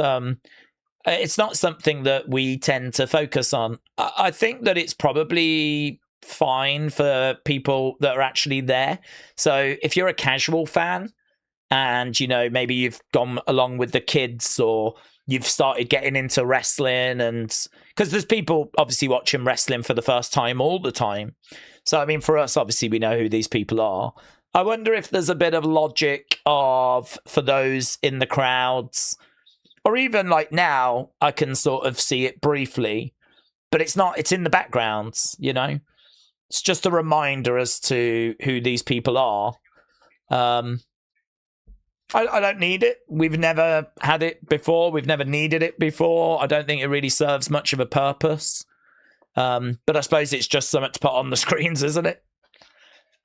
Someone's made the decision to do this, as you said, at all levels. I believe they do it NXT. I believe they do it on Raw as well. So it seems to be like a company-wide decision to put the graphic up on screen during the match. The logic for it is hard to say, apart from these two are fighting and these are the names and, you know, this is what we're focused on right now. But for me, as a viewer, it doesn't make any difference. I know who these people are. But maybe if you're in attendance and you're new or you don't watch on that regular of a basis, perhaps it's useful.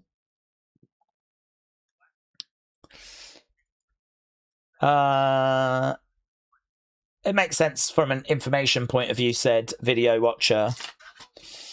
Okay, we're back. I would rather WWE go back to Titantron videos, said Brooklyn. Yeah, they don't do that during matches, though, do they? I mean, that would be like during entrances. So this kind of render thing where they put the pictures up during the matches, that would normally just be blue with the Smackdown logo. So, I mean, I don't hate it. You know, it's no problem, is it? Over in the corner, Baron charging over. Carmelo moves out the way. Kick coming in. Okay, we're pretty close to the end of the first hour. There wasn't really too much going on there because we were at commercial break. We're back from it now. Kick out there by Corbin. Carmelo in control. He's on that top rope. He's going to look to jump off with a frog splash that connects into the pin. 2, kick out by Corbin. It's a good match. This is better than the trip match at SummerSlam. I think, you know, Carmelo, as we said, is a better performer in ring. This is where Carmelo shines. Carmelo, crowd are with him. He's going over, looking for double knees. Corbin, big boot. Big boot. Big boot. Down goes Carmelo. Oh, rolls him up. 1, 2. Kick out. Corbin just surviving. Big knee. Carmelo against the ropes. Corbin grabs him. Oh, drives him down. Corbin going for the cover. 1, 2. Oh, do you know, I really thought they were going to give Corbin a clean win then. I actually think some clean wins for Corbin would be worth their weight in gold because it would just justify him as a proper threat. You know, if he was to get some clean wins. I think it's a really good match, this match. Oh, Carmelo surviving. Double knees. Corbin is rocked. Melo with another double knees. Corbin goes down to the outside. Looks like he's going up. The crowd are with him. He's climbing up. He's taking his time. Corbin hits the ropes, pushes Carmelo to the outside. Kind of slipped a little bit on the floor there. Corbin now grabbing Melo, has got him in the ring. He's going to look to put him away. Boom, and he does. This could be a clean win. It is. Mate, I'm buying it. I'm buying it. This is what Corbin needs. Clean win. I mean, Carmelo, excellent work by Carmelo. That was a really great match. And I'm sure there'll be people out there that are like disappointed, frustrated that Melo's just lost clean. But this is what Corbin needs. He needs to be seen as a problem, as a threat, as someone, oh, here's Trick, as someone that you're really going to have to put in a performance against to get the victory. Here's Trick. Trick is on his little turntable thing. He's not racing down to the ring. We're doing a little bit of aura farming first, and I'm not against it. Oh, one thing that I am a little bit against is Little Yachty being in the ring. He hits Corbin with a kendo stick. Another kendo stick. See, I've just seen Baron Corbin win clean. And now I'm watching the babyface try and, like, cheat the heel. It's a weird dynamic. I don't find myself rooting for Trick and Little Yachty. I'm rooting for Baron Corbin, who's putting in the work and getting, like, clean wins. I'm not rooting for Little Yachty with a kendo stick. Yeah, man, I don't like the dynamic of that. Okay, we're backstage with Tiffany. Let's get the scores in, shall we, for that match? What did you think about that match?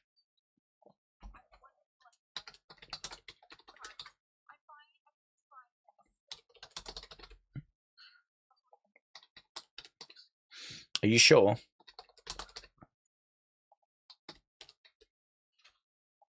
Okay, so she's still going to compete tonight.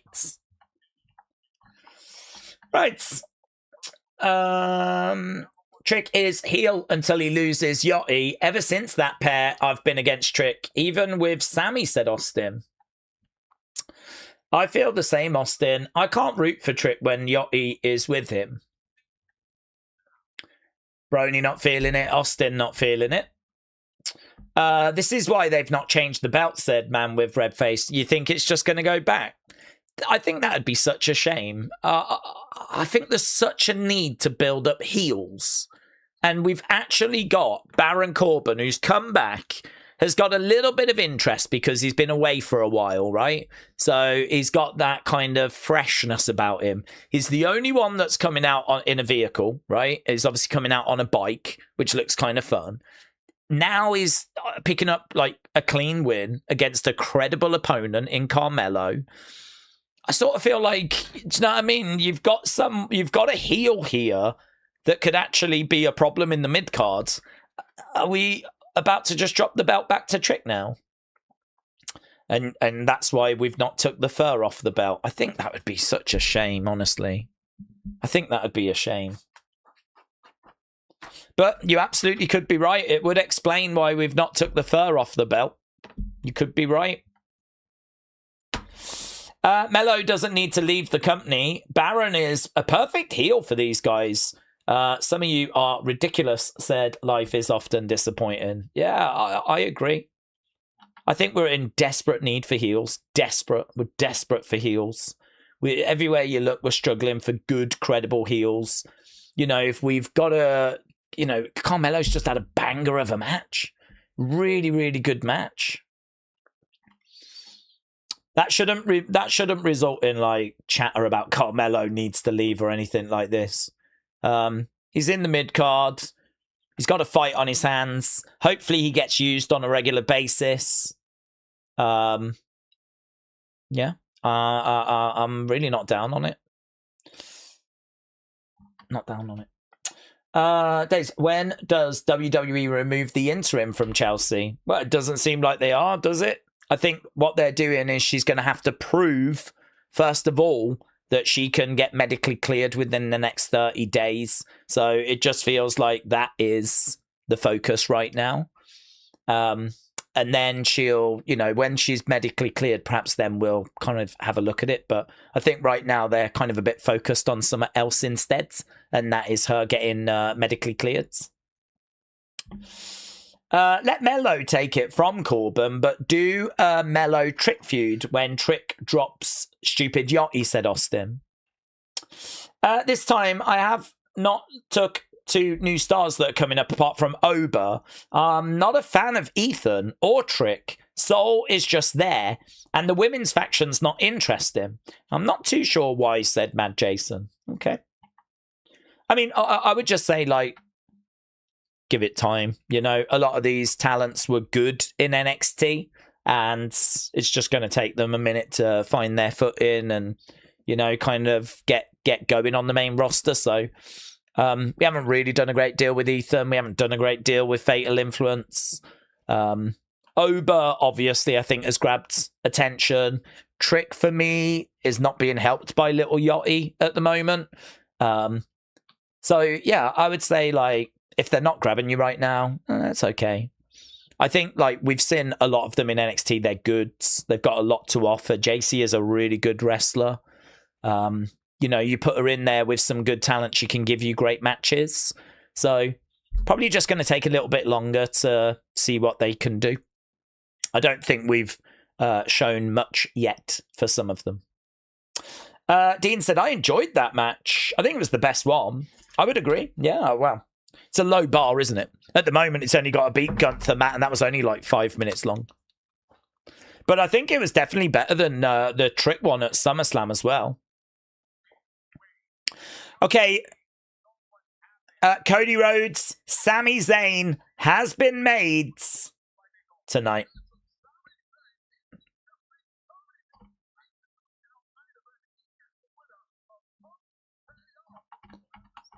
Okay. Cody Rhodes, Sami Zayn, that match made tonight. We got first hour done, 1 hour left, and Kevin Owens is going to be starting off hour number 2. So we've still got the tag title match. We've still got the women's United States match.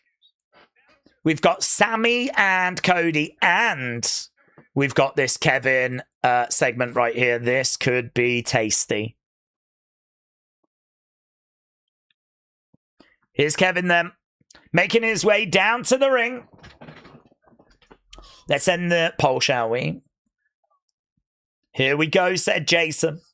Little Yachty has been in WWE for 4.5 months. Ludwig Borger's run was only 7 months. Do we think that he'll surpass him?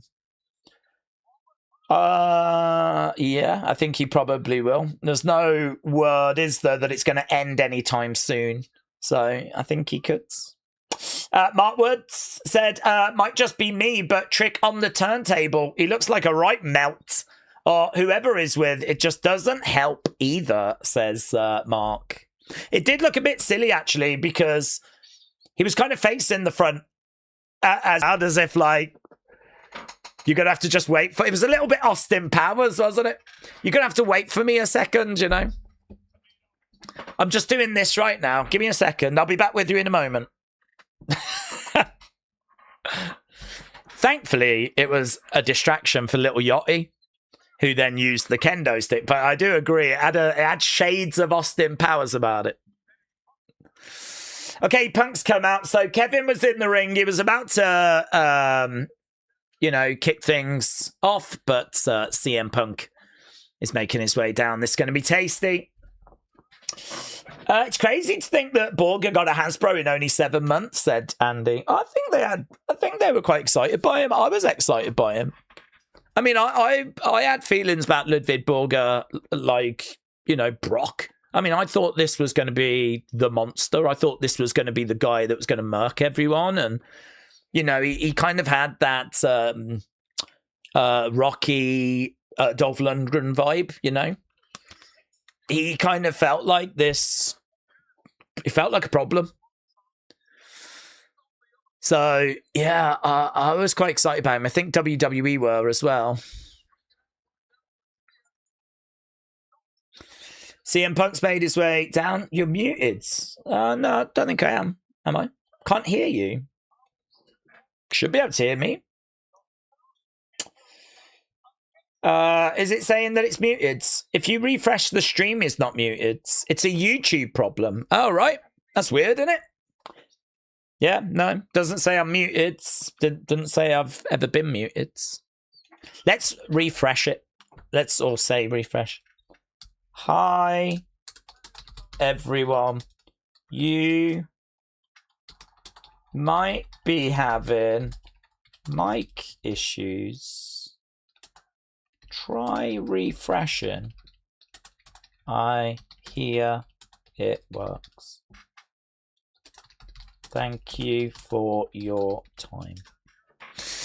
Okay, here we go. These two. You're a lot of things, but I don't think you're a coward.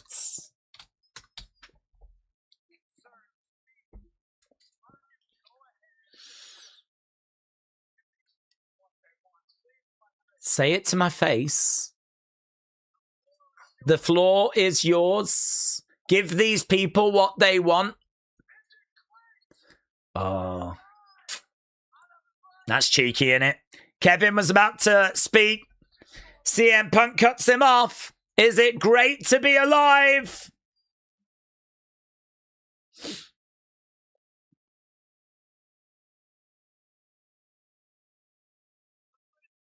CM Punk's not really making himself very likable here.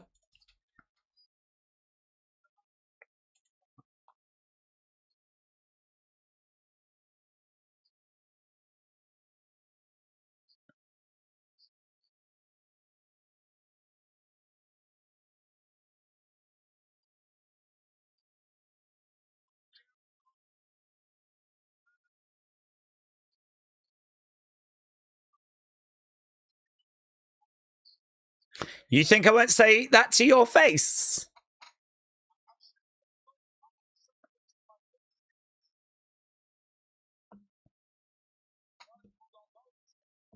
Oh, here we go. Here we go. Our story begins. Go ahead. Here we go. This is what we wanted.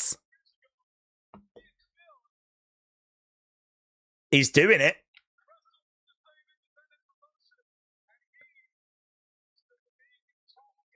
He was the big top guy.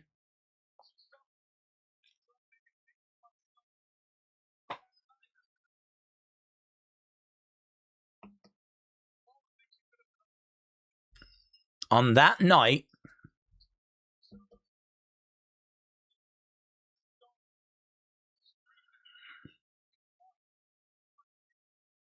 wow. You berated me and had a go at me in the locker room in front of my peers.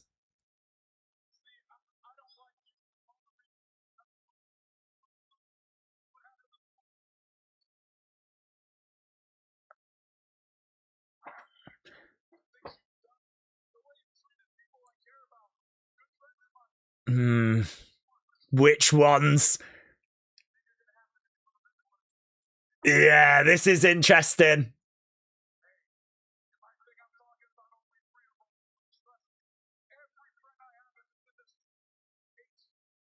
Every friend I have hates you.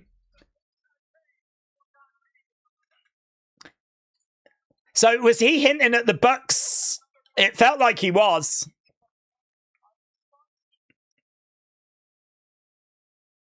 Oh, this is good stuff. This is good stuff. This is good.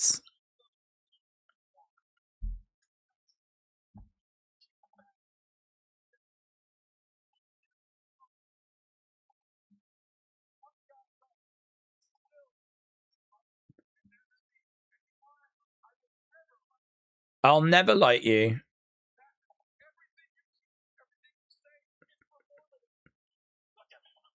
Oh, he has a pop at him. Look at me. You're a phony.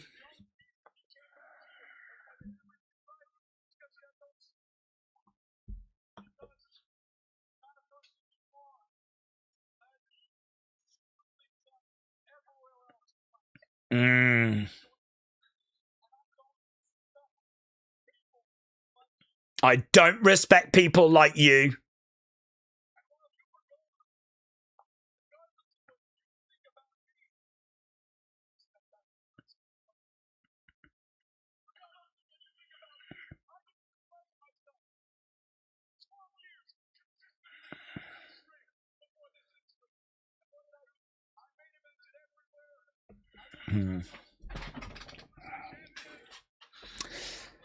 We're not quite getting into the specifics, are we?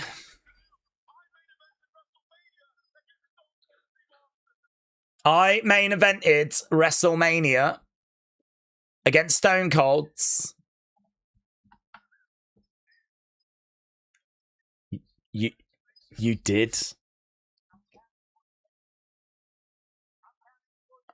Oh.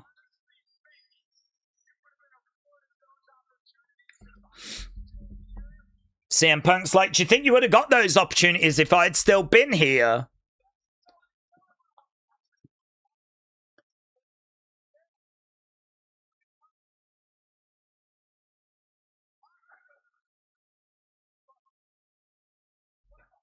What am I?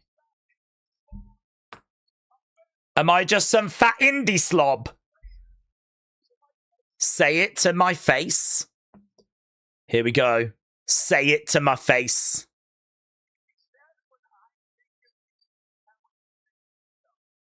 Oh, that's good from Punk.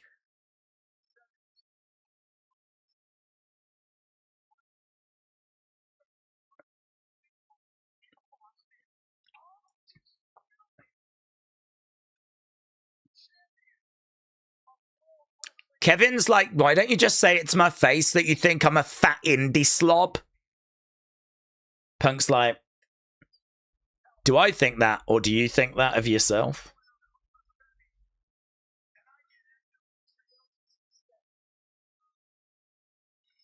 It's a nice line.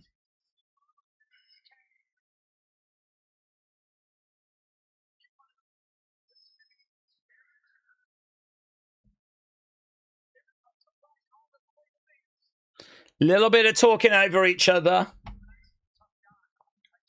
I look at you, I see a tough guy.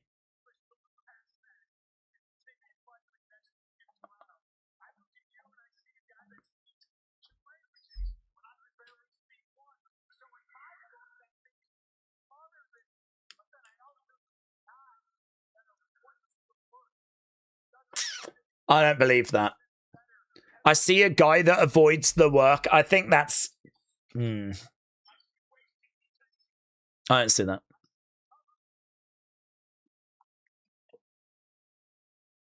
Oh, he calls him a bum.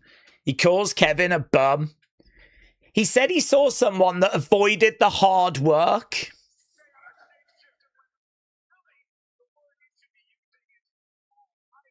I evolved.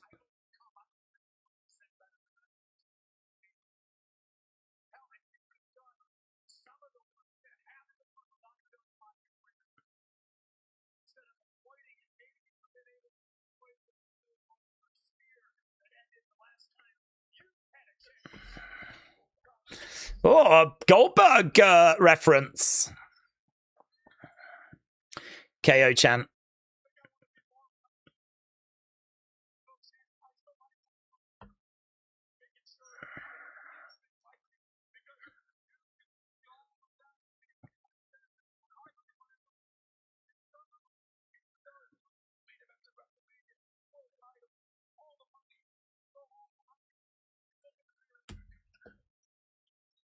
I'm convinced you hate what you see when you look in the mirror.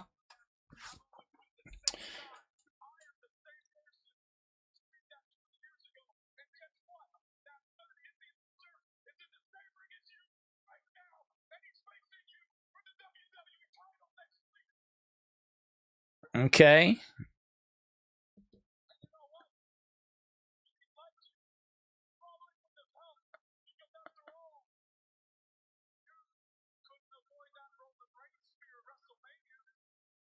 Okay. CM Punk said if you was more like me, you might have avoided the Goldberg spear. And Kevin's like, well, you didn't avoid that Roman spear. Punk's going to come back.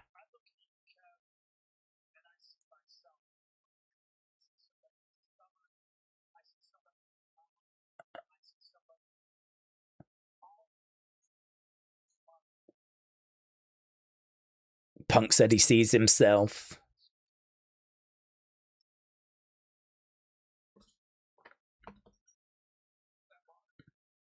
How are they going to put a bow on this?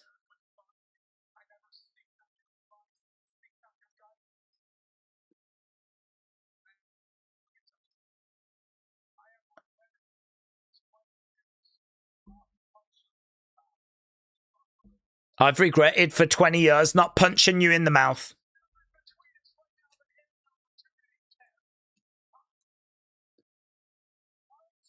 Why don't you do it now? Is this how we're going to get out of the promo?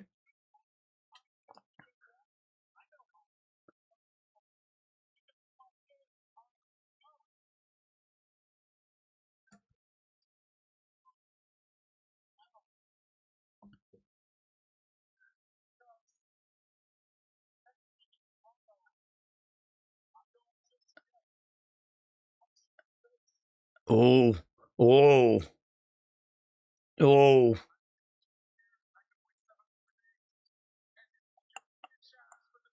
Oh, I don't think the camera picked up there where Kevin went to maybe put his arm on Punk. You could just see off camera Punk knocking the arm away.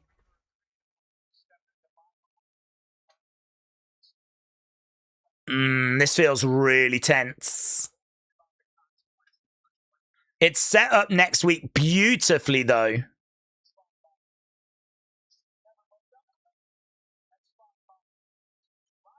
Oh, you're going to look up to me next week. When I put your fat ass to sleep. Yeah. Oh, I feel like there's a lot to unpack with that.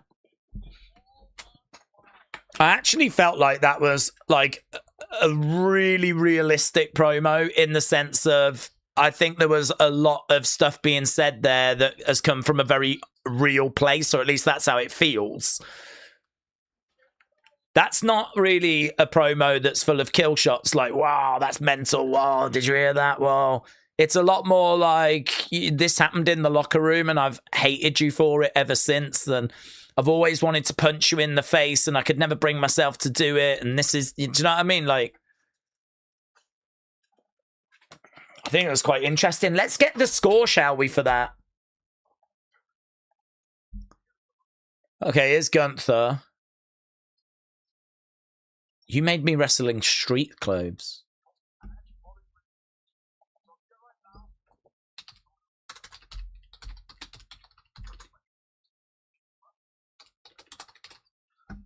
You're interrupting me again?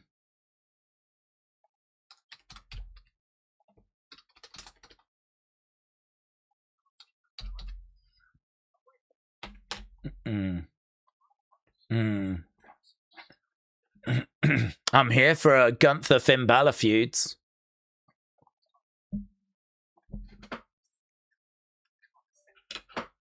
I'm here for this.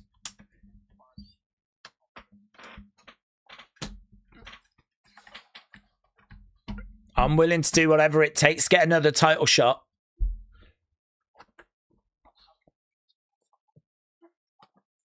I'll happily beat your ass and show you who the real Finn Balor is.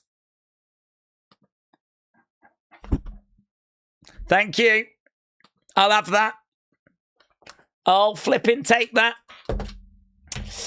Let's go, Finn, said Lone Star Friend. LS Dub said that was cool. It's Haku time now. Yes, a little bit of Haku time. Little bit of Haku time. Okay, Damien making his way down.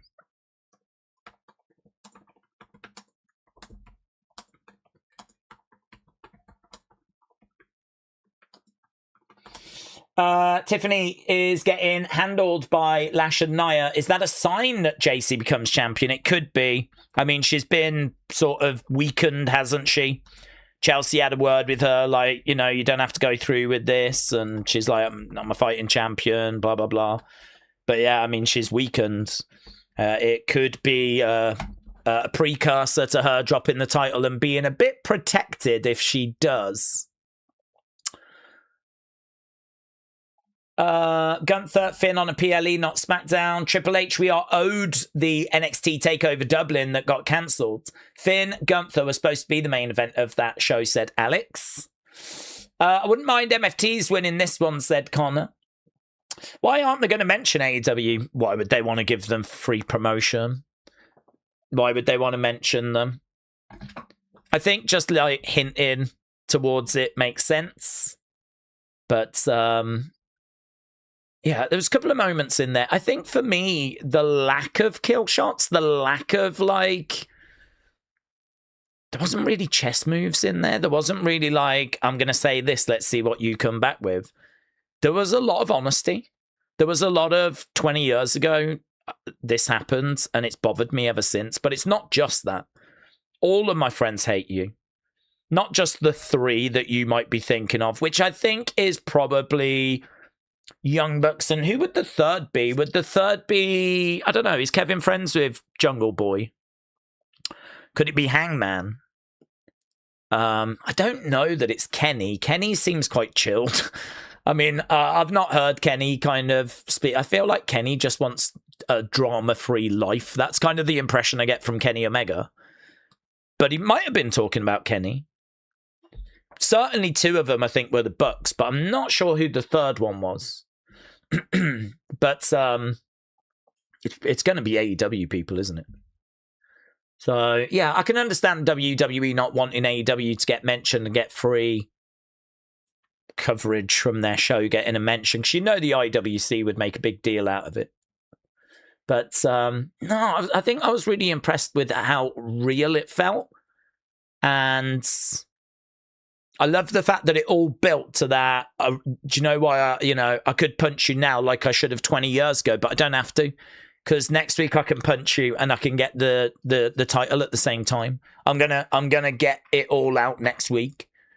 And I don't know about you, but it really makes me want to tune in for that match next week. I mean, I wanted to see the match anyway, but I do think that promo said a lot without going too far, you know? I don't know. I think it's a really interesting promo. Everyone hates Punk. It's not news, said DB. Roman retaining at 39 against Cody was a feel-good moment, says Brony. This show has been mental, said Wes. Definitely feels like a show that you've seen some at. I definitely feel like this is a show that was worth watching. I'm not sure I know what the thumbnail is, though. I think it's probably Chelsea at the moment. I think it's probably Chelsea.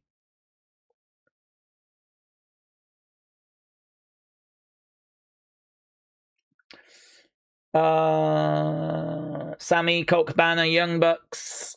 That's who I was thinking. Oh, Colt Cabana's a good shout. That would be an interesting one. It was a great rebuttal when Punk said which one. Savage Punk did the same to Drew when Drew was alluding about Vince, and Punk said, who chose you say his name? Punk is my favorite, said Alex. Could we see Shinsuke here? Oh, interesting. He could make his presence felt at the end, couldn't he? What's the prediction for the Kevin CM Punk feud? Do we think Kevin wins the title? Do we think it'd be a lengthy feud? Well, I mean, I think there's a difference between what do we think is going to happen, what would we do. I mean, I would put the belt on Kevin next week. I think that CM Punk's had quite a bit of success since coming back in a relatively short space of time. And actually, if you look at Kevin's career, he's not had a great deal of success given the amount of time he's been on the main roster, right? I think we can all agree that he should have probably had the top title more than he has, and maybe been involved in a few more bigger like pay-per-view matches, whatever. He's done well. He's had a hell of a career. It's a Hall of Fame career, but I don't know. We might only have him for a few years, as he said. I would be interested in pulling the trigger on Kevin. He gets the win over CM Punk. Kevin then could go on to have matches with the likes of Sammy, Finn, Gunther. I think there's a lot of great matches for Kevin for him to have. So I'm really interested in probably pulling the trigger, yeah. As I said, normally I might not feel that way because CM Punk's not had the belt that long. So you do sort of go, really, you take the belt off him this quickly. But I think Kevin is in a weird situation because Kevin obviously has been out of action for so long. And as he said, he might only be back for a short time. He might be back for 2 years and that's it. So I sort of feel like there's a little bit of urgency there. Like we need to pull the trigger. We need to kind of do something a little bit out the ordinary. Normally I wouldn't, but on this occasion, I'm down with it. And I think there's some great matches.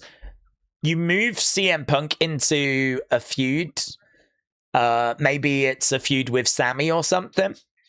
And then Kevin can, defend against people. I think you circle back and maybe Kevin ultimately drops it to Punk or... I don't know. There's so many great options with Kevin as champion. I mean, hopefully, you could bring Johnny back into the mix. Elia could be back into the mix. I think there's a lot of possibility. So are they going to? I really don't know. I'm very 50-50 on it. It's in Toronto. I think there is a great chance. So we do have MFTs. We have Justin Haku. He's come down with the MFTs. I think he should be at ringside, although I haven't... Yeah, there he is. I was going to say I haven't seen him, but he is there. KO hasn't really had a world title run. The one that he had was because of Triple H screwing Seth. KO was still with Jericho. The spotlight was on him and then the Goldberg result, and he squashed him. Yeah, I mean, for someone as great as what Kevin has been, I mean, it's really unfair to call him an upper mid-card. I mean, he's obviously been feuding with Roman during the Bloodline story. He had that match with Stone Cold at WrestleMania. He's done more than just upper mid-card. But yeah, I mean, the world title runs are just not there. So I would love to dig into another run for him, a proper run for him. I agree. Yeah, I agree. I would do it. I'd pull the trigger.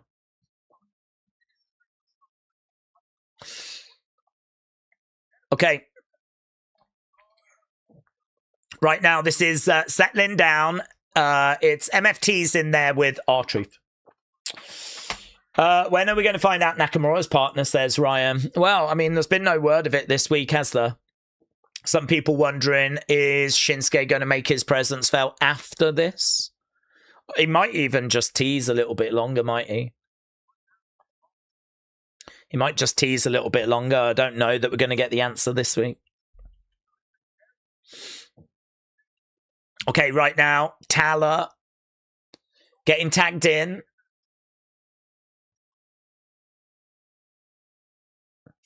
Kick coming in. R-Truth being kept down. It's a little bit subdued at the moment. I don't know if we're at commercial break or not, but it's a little bit slow in its pace. Shot coming in there by R-Truth. He goes down, Tala.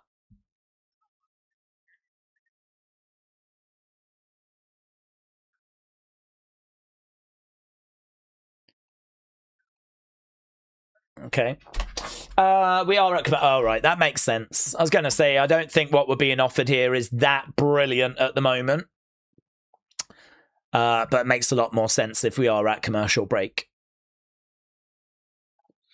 So, at the moment, we've just got R-Truth in there with Tama.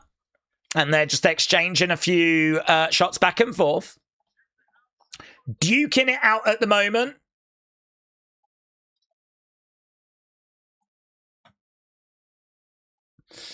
Okay, Daze, I'm happy that Zilla has made his way to WWE, says Keegan. Yeah. Yeah, that was a big moment on Tuesday. I mean, I really do feel like, we've said it for a while now, I do feel like I'm seeing WWE putting in work.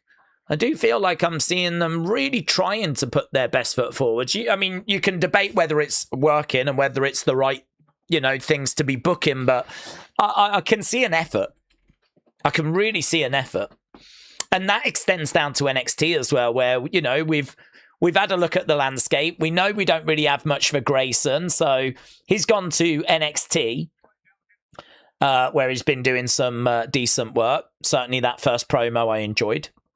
Then, of course, we brought in Cruz Montana. That was a big moment. Then, of course, we brought in Zilla. That was a massive moment. So, I mean, there's good things going on a Tuesday. We know that Raw had been doing a decent job since WrestleMania. Becky coming back, I think, is a good boost. The solo stuff, I think, has been fun. Obviously, we got a big segment Monday. And really, SmackDown has been a little bit of the black sheep of the family. But actually, I'd say since SummerSlam, it's been in a good place.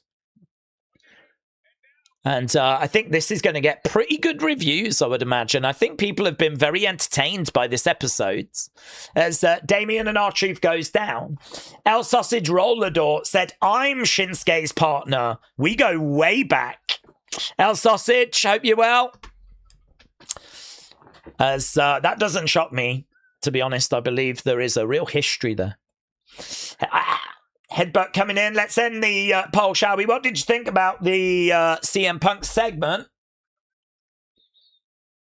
Keeping an eye on the action here. Obviously, tag titles on the line. War Raiders, 1, 2. Oh, very close. Really close. Woo. Okay, you lot said it was great 67, so didn't quite get to the heights of the opening segment, which is probably understandable because there was a lot of emotion with, Chelsea potentially having to vacate. I think the emotion of that probably put that over the top. Other than that, you really enjoyed CM Punk, Kevin. Tala in control right now. Behind him, we've got Ivar, we got Damien, we got the big men of all three teams going at it right now. Meats. We got some meats. Meat in the ring with Ivar and Damien working together on Tala. Looking for a suplex. And they get it. Days, I'm looking forward to CM Punk Kevin in Toronto next week. Same. Do we think that Kevin's got a chance of winning? I do. Yeah, I'd put the belt on him. I can't say they're going to put the belt on him, but I would put the belt on him. STF, you there by Tala is in trouble here because of R-Truth, but it gets broken. Oh, Northern Lights. Butterfly, knee to the back of the head. Okay, right now he's got R-Truth up. Here's Damien. Shot coming in there by Damien. Right now, we don't have MFTs around. Haku just watching from ringside. It's kind of cool that Haku's out there. I love that Haku's out there. Big kick coming in. Another big kick coming in. Damien. He's looking to charge over. Here he comes. Oh, big spot. That was great. That looked great. That was a great spot. Driven into the timekeeper's area. Right. Whoa! R-Truth in the ring, surviving against Tama. R-Truth again, shoulder tackle. Swing and a miss there by Tama. R-Truth picking him up, driving him down. You can't see me! You can't see me! R-Truth against the ropes. 5-knuckle shuffle connects. He's going to go AA. Oh, no. Eric. Against into... Big opportunity here for Tama. Big opportunity. It looks like the MFTs are going to get the job done. Into a big power bomb. Boom. Driven down. MFTs. Win it. MFTs get the job done. Haku looks like he couldn't give a flip. But it is a victory for Tama and Tala. And we do have new champs. There we go. Look, Haku. So great seeing Haku back. I love Haku being involved in the current product. There we go. Look.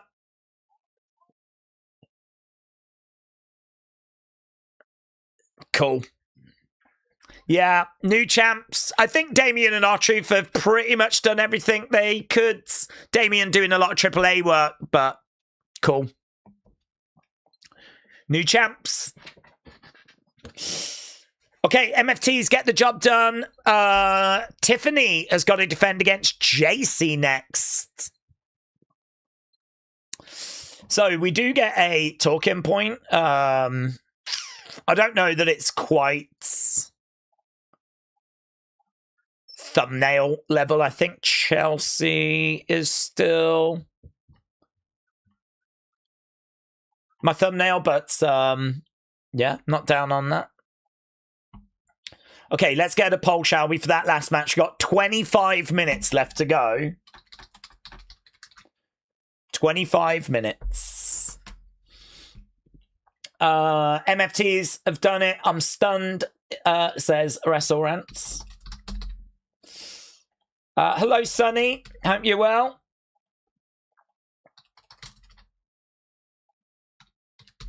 Okay, we've just got WWE Unreal being advertised at the moment. When we come back, we're going to have the JC match. Obviously, we've still got Cody, Sammy coming up as well. These SmackDowns are massively better than what we had before Mania, State Radiated Zombie. Days, now that Haku's back, do we think that Jacob will stop doing the Tongan death grip, said TJF. I don't think so. I think it's kind of, I think it's his, isn't it? He's got it. He's using it. I don't think they'll take it off him. We might see Haku use it rarely, but I think it's kind of associated with Jacob now. Brony said, we don't think she's good on the mic, Austin. I really think the NXT run she had has helped her stock. She's comfortable on the mic. Is that, I'm guessing that's JC. Austin said, I forgot about Cody and Sammy. Are those two matches going to be short? Well, I don't know about our main event. I mean, we've only got 25 minutes to get both in. And I'm sure there's going to be a couple of backstage moments as well. So, yeah, I think that they're probably not going to be the longest matches. I mean, we've got 25 minutes with entrances and everything, and you're going to have some backstage bits. And commercials. Don't forget the commercials! Days, we didn't even get to do the Randy Cody segment, because Cody is now facing Sammy, said Connor. True. Maggie said, this moment reminds me of when Roman became tribal chief and Sika gave him the Ula Fala. It's a moment that never forget. R.I.P. to Sika and Afa. Days, has WWE seen the light and put on a good show, said Abram. Well, I think so, but I think we were seeing green shoots for a while. Honestly, after WrestleMania, head into SummerSlam, there were pieces being moved into place that felt good, felt like it was a step in the right direction. I think SummerSlam weekend was pretty well received. I think it's generally considered better than the WrestleMania that we had earlier this year. Night 2 in particular scored very well from our community. Didn't do as well on Cage Match, but from our community, it did very well. Headlined, of course, by, a match of the year contender for WWE.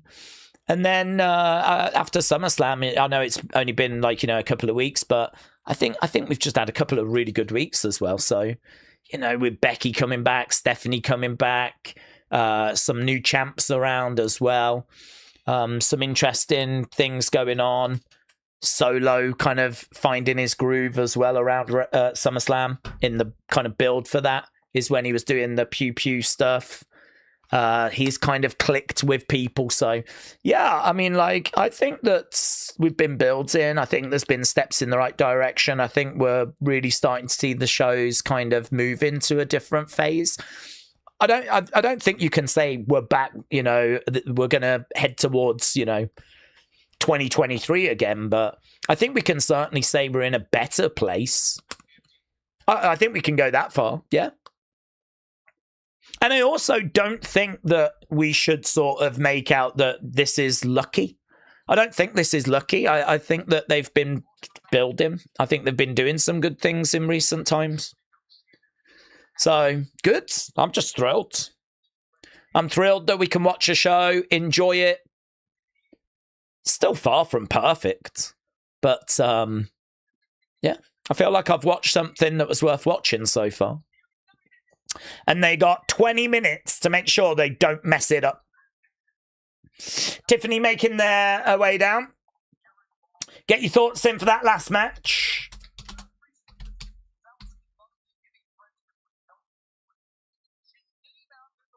Okay. JC winning the title tonight, setting up a potential four-way for Chelsea's Women's Championship against Tiffany and Nia and Lash.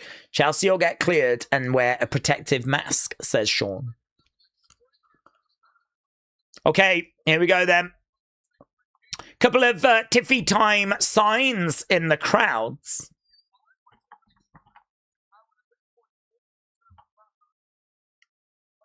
Dun, dun. Okay, bell is sounded. JC with an opportunity here. Tiffany gets driven back. Now, we've just seen new champs. Are we going to get another new champ here? Collides in. Down goes JC. Sent on there by JC. One. Just a one. JC coming round, grabbing Tiffany. Knees coming into the back. JC in control. We got some Tiffany chants. Laney blocking out those chants. JC. Down goes Tiffany. It's JC time. Misses with the senton. She put everything into that. Crash and burn there by JC, who goes against the ropes. Tiffany now. Bang. Hip attack. Oh, drop kick. Down goes JC. 1, 2. Shoulder up. Shoulder up. I'm going to be honest, I'm not happy with the situation with Solo. I was enjoying him as a babyface, and now he's going to be heel again, said Matt. I just don't think that's true. I don't think him going back into the bloodline is going to make him heel. I think if he goes back into the bloodline, why would he abandon doing what he's doing? Surely he goes in the bloodline and keeps doing what he's doing and making fun of his brothers and still being that comedy character, you know? Right now, JC getting back to her feet, stomping away there on Tiffany as we go commercial break. Alex said, people cosplaying him is starting to annoy me. Cosplaying as who, Alex? Cosplaying as who? Right now, we got Tiffany in control. She's got a boot right in the throat there of Tiffany. I'd be stunned if Solo goes back. I'm accepting LA or someone is going to stop it from happening, said Brony. 1, 2, shoulder up. Solo could join Bloodline and then rage bait them from within, said Brim. Wrestlrant said, that might have been the worst backbreaker from JC ever, said Wrestlrant. JC is in control as we're at commercial. She's getting heat from the crowds. Kick coming in there by JC. Tiffany goes down. JC with a knee into the ribs. Shot there by JC. JC dancing away, but gets murked there by Tiffany. So JC just showboating a little bit. She does it a lot. It's a strength of hers, actually. But it did provide an opening there for Tiffany. Daze, did you see that Tommy rant of wrestling after you left? It was the most he talked in a long time. I didn't. No, I didn't.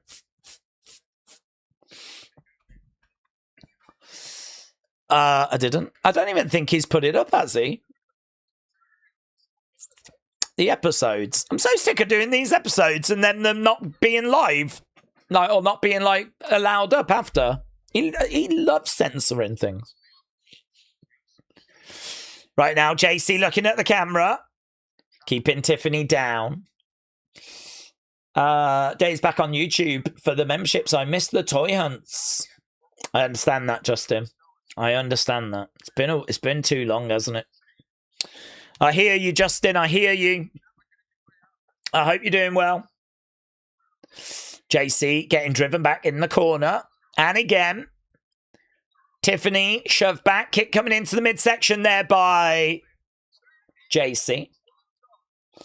If we thought Sammy making the Bloodline was some wait until Solo goes to the Bloodline. Roman and Co are going to have to be on their A game to not break, said Too Broke to Pay Attention. I agree. Right now we've got JC going up in the corner. We've only got 15 minutes left to go. We are so tight of time here. It's a real shame because, I mean, it means this match is just not going to get much more. To the outside goes Tiffany. Tiffany on the outside. JC in the ring. Who's come down? Chelsea's come down. JC grabs Tiffany. JC having a go there at Chelsea. JC back in the ring. Tiffany rolling her up. 1, 2. Kick out there by JC. Duck underneath by Tiffany. Against the ropes. Boom! Blimey now. Down both women. Chelsea's come out. She's trying to show support there to Tiffany. Tiffany getting back up to her feet. Tiffany, shot coming in. JC tried to block it. They're exchanging blows at the moment. Clothesline. Down goes Chelsea. And again. Kick coming in there. Back elbow. JC all at sea. Tiffany going over. Looking for an Alabama slam. Gets it. Down goes JC. Tiffany is going up. Laney's looking concerned. Tiffany lands it. JC in trouble. 1, 2. Oh, she kicks out. I think she is hurt, though. She really is grabbing her midsection there, JC. Yeah, I think this Impact was pretty moody, honestly. I think JC is proper winded there for a second. But we're carrying on. JC moving. Tiffany grabbing JC, getting her up on her shoulders. JC comes back down. Super kick. This could go either way, you know. This could go either way. Oh, that was a very interesting pin there by Tiffany. Duck underneath. Handspring gets into a stunner. That was nice. That was nice. On the shoulders, JC in big, big trouble. Big trouble. Tiffy time. No, knees up. Knees up. Knees up. 1, 2. Oh, my God, I thought that was it, mate. I really thought that was it then. Knees up. This final match with Cody and Sammy, I mean, I'm guessing Randy's just going to, like, jump Cody during the entrance or something. We've got, like, no time for it. Big boot there by Tiffany. Good match, this, though. This is one of Tiffany's best matches. Knee coming in. Tiffany looking to get JC up on the shoulders. Okay, Fallon trying to distract. Tiffany going up for the prettiest moonsault. Oh, she's decided to save Chelsea instead. That could be a mistake because she's allowing JC to recover. Rolling encore. Rolling encore. 2. Oh, the ref. 2 gets it. Wow. Tiffany chose to save Chelsea with a crossbody to the outsides. It's allowed JC to recover. Big rolling encore. Yeah. Look at that. There's that crossbody. She decided to save Chelsea. When she gets back in the ring, she gets caught. Then we have some drama with the referee. Desperately trying to see the shoulders, but what a moment for JC. What a moment for JC. This is a big moment. Big, big moment.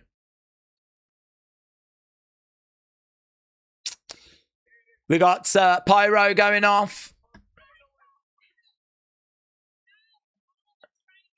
Now all is right in the world.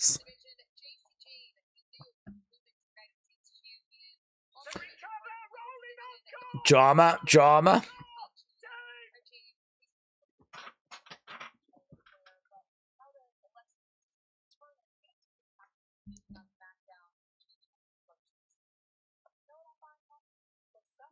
Okay. We're just hearing from Jades, and we got 10 minutes.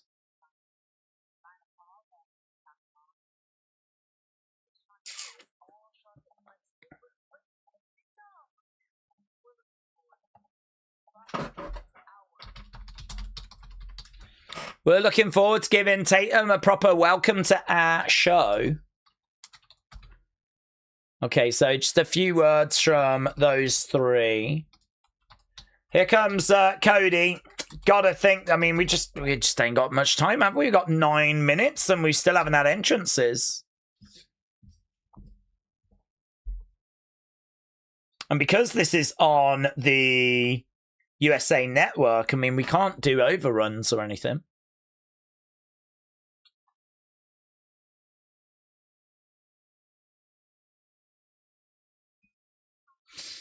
Okay, Cody with a smile on his face.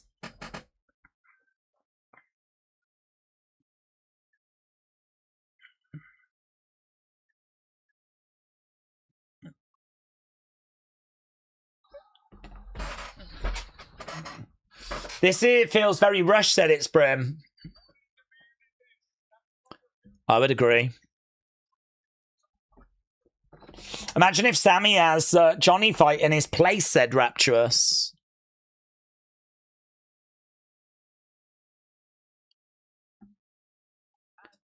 Okay, we got commercial break. Julia already on the C team, said Matthew. DM said Randy is going to win tonight.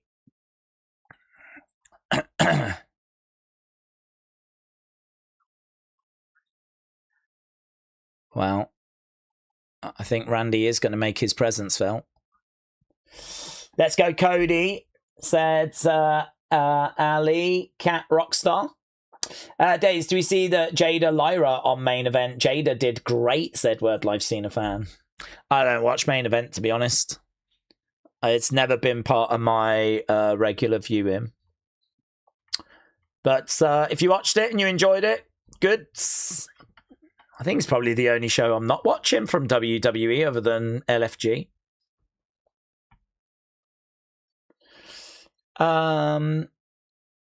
This is more of an angle than a match, said Wrestle Rants. Yeah. Does feel that way. Julia's new home is main event, said Jojo.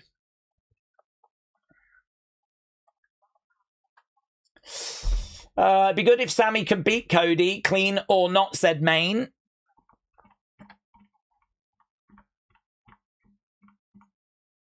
I feel, is Chelsea bigger or JC? I don't know which one's bigger. I feel like it might still be Chelsea, but that JC moment feels big. The question is, where do I find a Latina woman, said Sonny. Oh, Sonny, you can't go after Latina. That's what Tommy's doing. If you pull a Latina woman, that's one less for Tommy Toy Travels. And that would be, you know, really moody for you to take one away from him. So I'm sorry, you can't go after Latinas. You have to go after an American instead. Yeah. Wes said they're everywhere. Daze, it's funny how Ilya has been off TV and people make catering jokes when in reality he's probably going to come back looking like Batista after locking himself away in a gym. Well, I hope when he does come back, they got something good for him because he really is a fantastic superstar. And he's been off TV for, you know, far too long.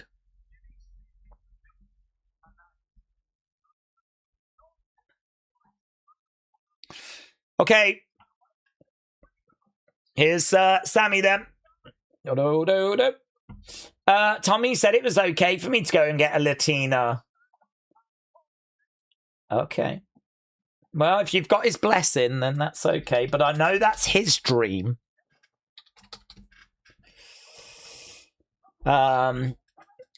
Justice for this guy, said Lone Star Friends. TJF said, who do we think Fatal Influence is going to injure next? Wrestle with Andy said, Daze, what disconnected show would we bring back? I loved Bite This. Damn it. There he is. I mean, we knew, didn't we? I mean, there just wasn't any time left. Randy has come in, is absolutely murked. Cody. Randy with Cody is going to look to drive him down, and he does. Now, I think, did the bell sound? I mean, I don't really see how this match is going to be able to carry on. How are you going to be able to carry this match on?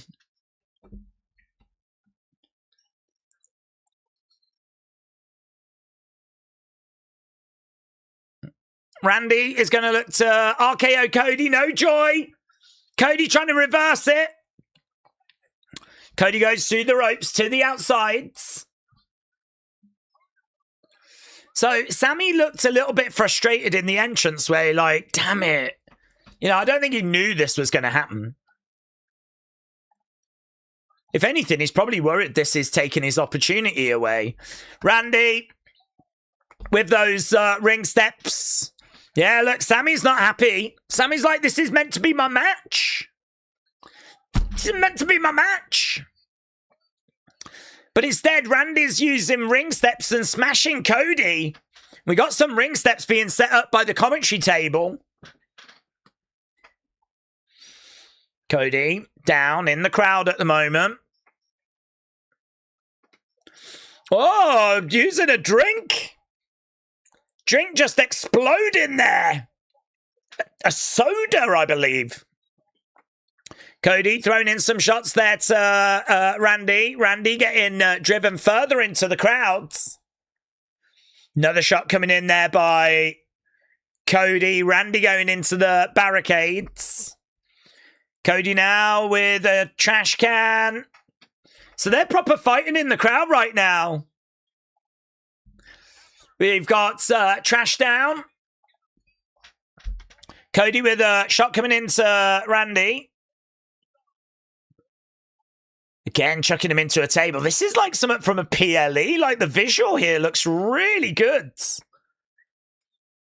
Shot coming into the midsection there by Cody. Uppercut coming in. All the while, poor Sammy just does not have. Shot coming in there by Randy. I mean, it just doesn't look like this match is happening, does it? Back in the ringside area goes Cody. Oh my God, that technician just got nailed. This is very reminiscent of, do you remember Cody and Randy when Cody got all busted open? Exactly the same with the way the ring steps have been set up. This was that segment, the contract signing segment on the road to WrestleMania. It's very, very reminiscent of that.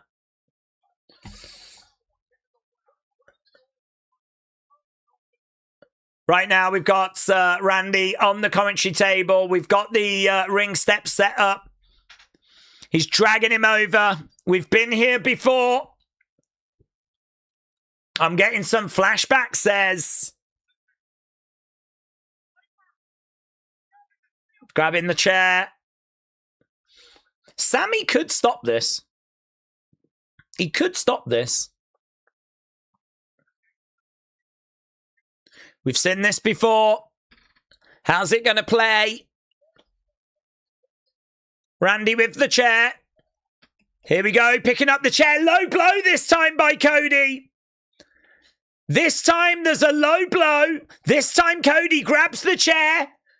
Boom! Straight across the back of Randy. It's Randy that's in that position.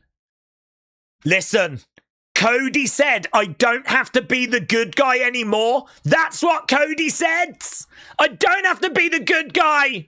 So don't be the good guy. Do it. Do it. People want to see you do it. Here we go. He's going for it. Ah, they've prevented him. Ah, mate. Would he have done it? Oh, that's a cop-out moment. That's not Cody's fault. But I think everyone was hoping he was going to do it then. Ah, that's a cop-out. Just as he goes like that, they pull the chair away. Oh, you pulled the chair away if it's Cody, but you don't pull the chair away if it's Randy, do you? You didn't stop him before. They're still attacking. We were robbed. We've been robbed. We've been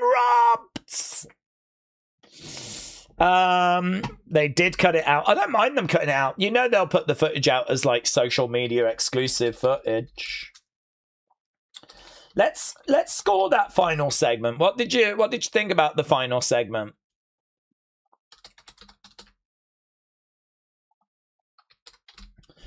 Boom.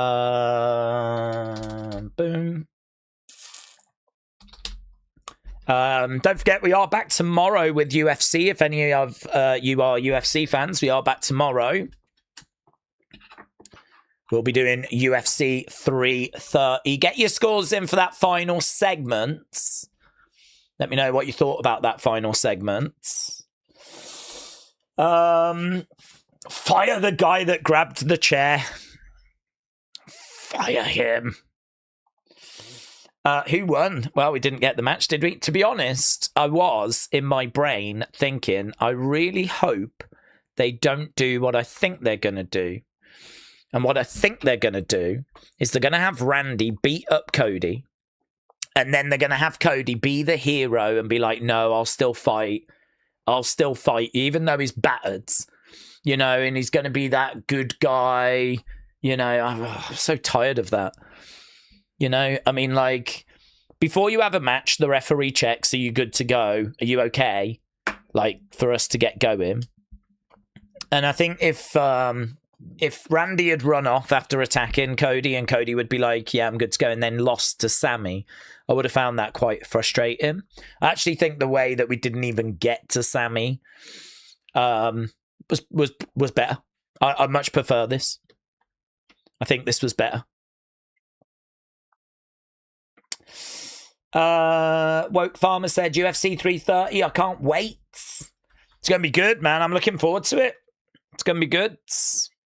The card itself doesn't look that mind-blowing, but, you know, there's 2 title fights tomorrow. Islam Makhachev, one of the greatest fighters of all time, will be competing as well. And, yeah, I'm looking forward to it. I've been doing a bit of research over the past few days, so we're ready. It's already set up on the channel, so yeah, it'll be nice. Have a little bit of something else to turn our attention to.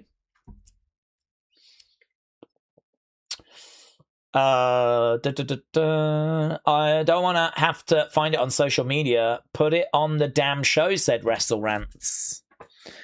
Oh, I don't know, to be honest, because I think they're probably right to have some social media exclusive footage.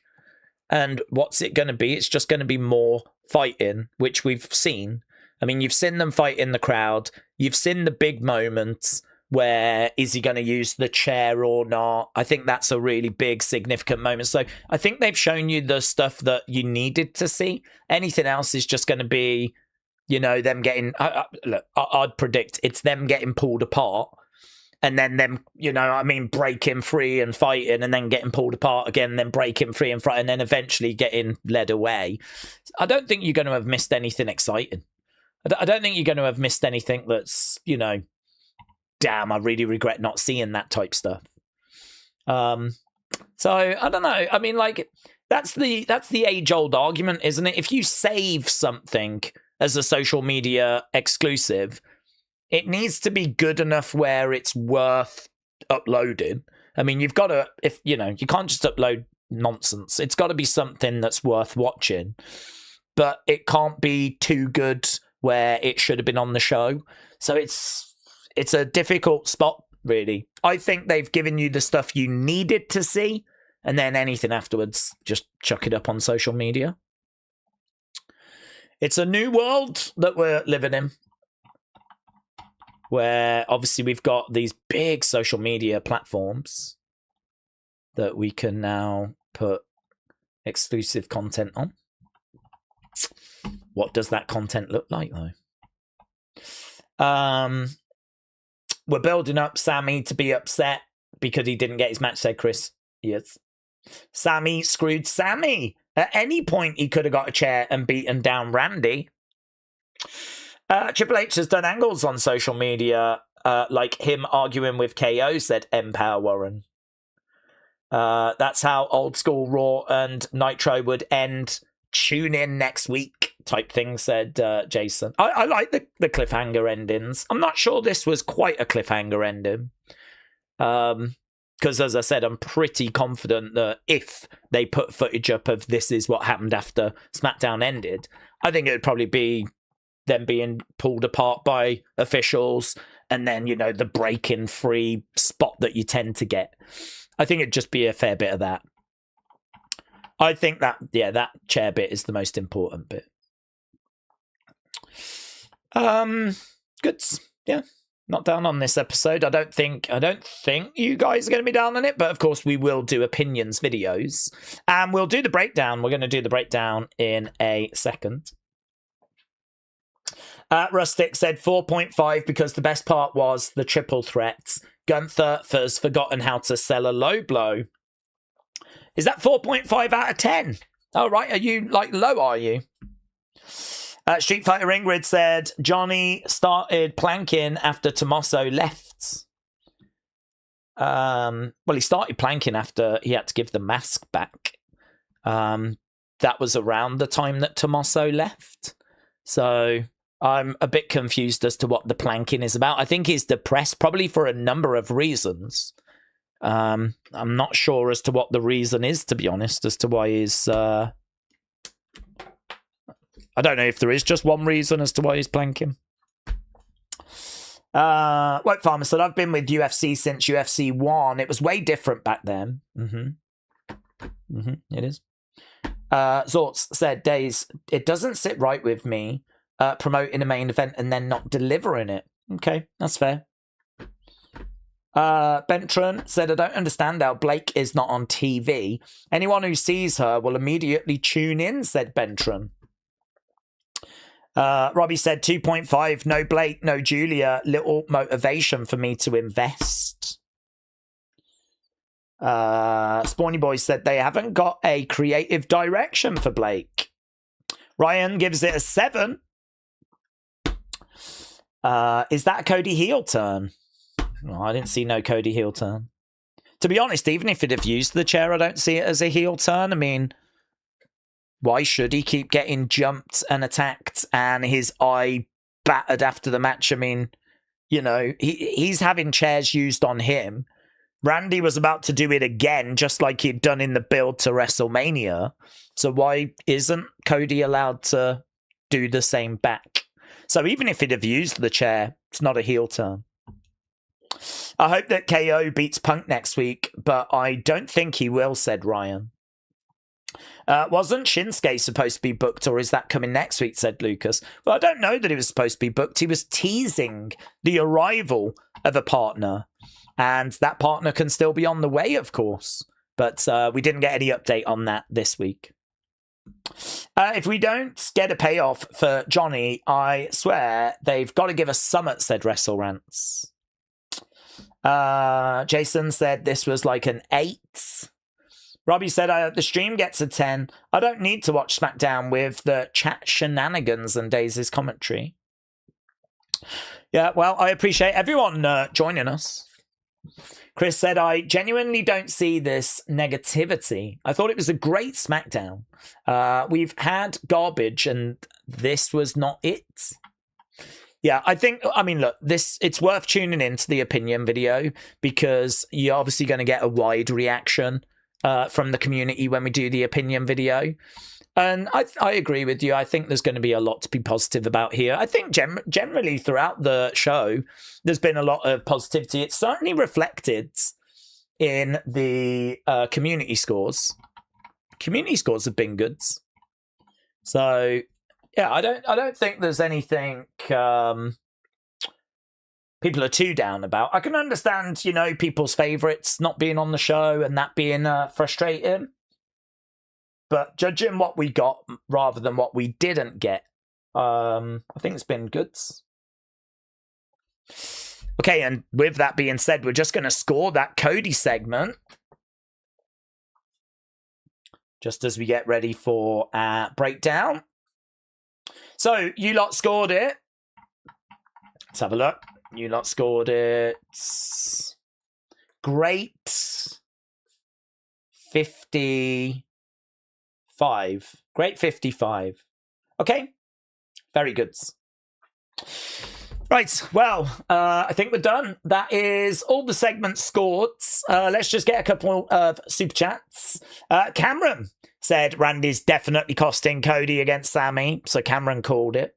Want to say this is going to be the start of my in-ring training at the beginning of September with Kennedy. Cameron, shout out to you, buds. Wishing you all the very best with that training. And you'll have to keep us updated as well. So Cameron, good luck. Cameron Wrestling is starting his journey towards being a wrestler, which is great. Wishing you all the very best with that. And as we said, give us regular updates. It's Bryn again, said Shinsuke and his backup might cost the Tongans. Well, they certainly could in the future. Sure that they could set their sights. I mean, I don't know, Shinsuke Naraku or Shinsuke Takahashi taking on the MFTs. I mean, that could be pretty fun. So, I mean, certainly something that we could get further down the road. And Sonny just asking, do we think she could pull a Latina? I'm going to say yes, Sonny. I'm going to say that you can do anything you set your heart to. I think you could pull a Latina. If there are any Latinas in the community, we've got lots of takers for you at the moment, right? Tommy's interested. Sonny is interested. I'm sure I can find other people that are interested. So if you are a Latina, your boat has come in. I can definitely find some very interesting options for you So, Sonny, I wish you all the very best with that. Okay, thanks for joining us. I'm going to do the breakdown. Don't forget, we're back tomorrow with UFC. Of course, we're back on Monday with a very interesting Raw with Roman. So we've got Roman and Solo and all of that stuff coming up. So looking forward to that.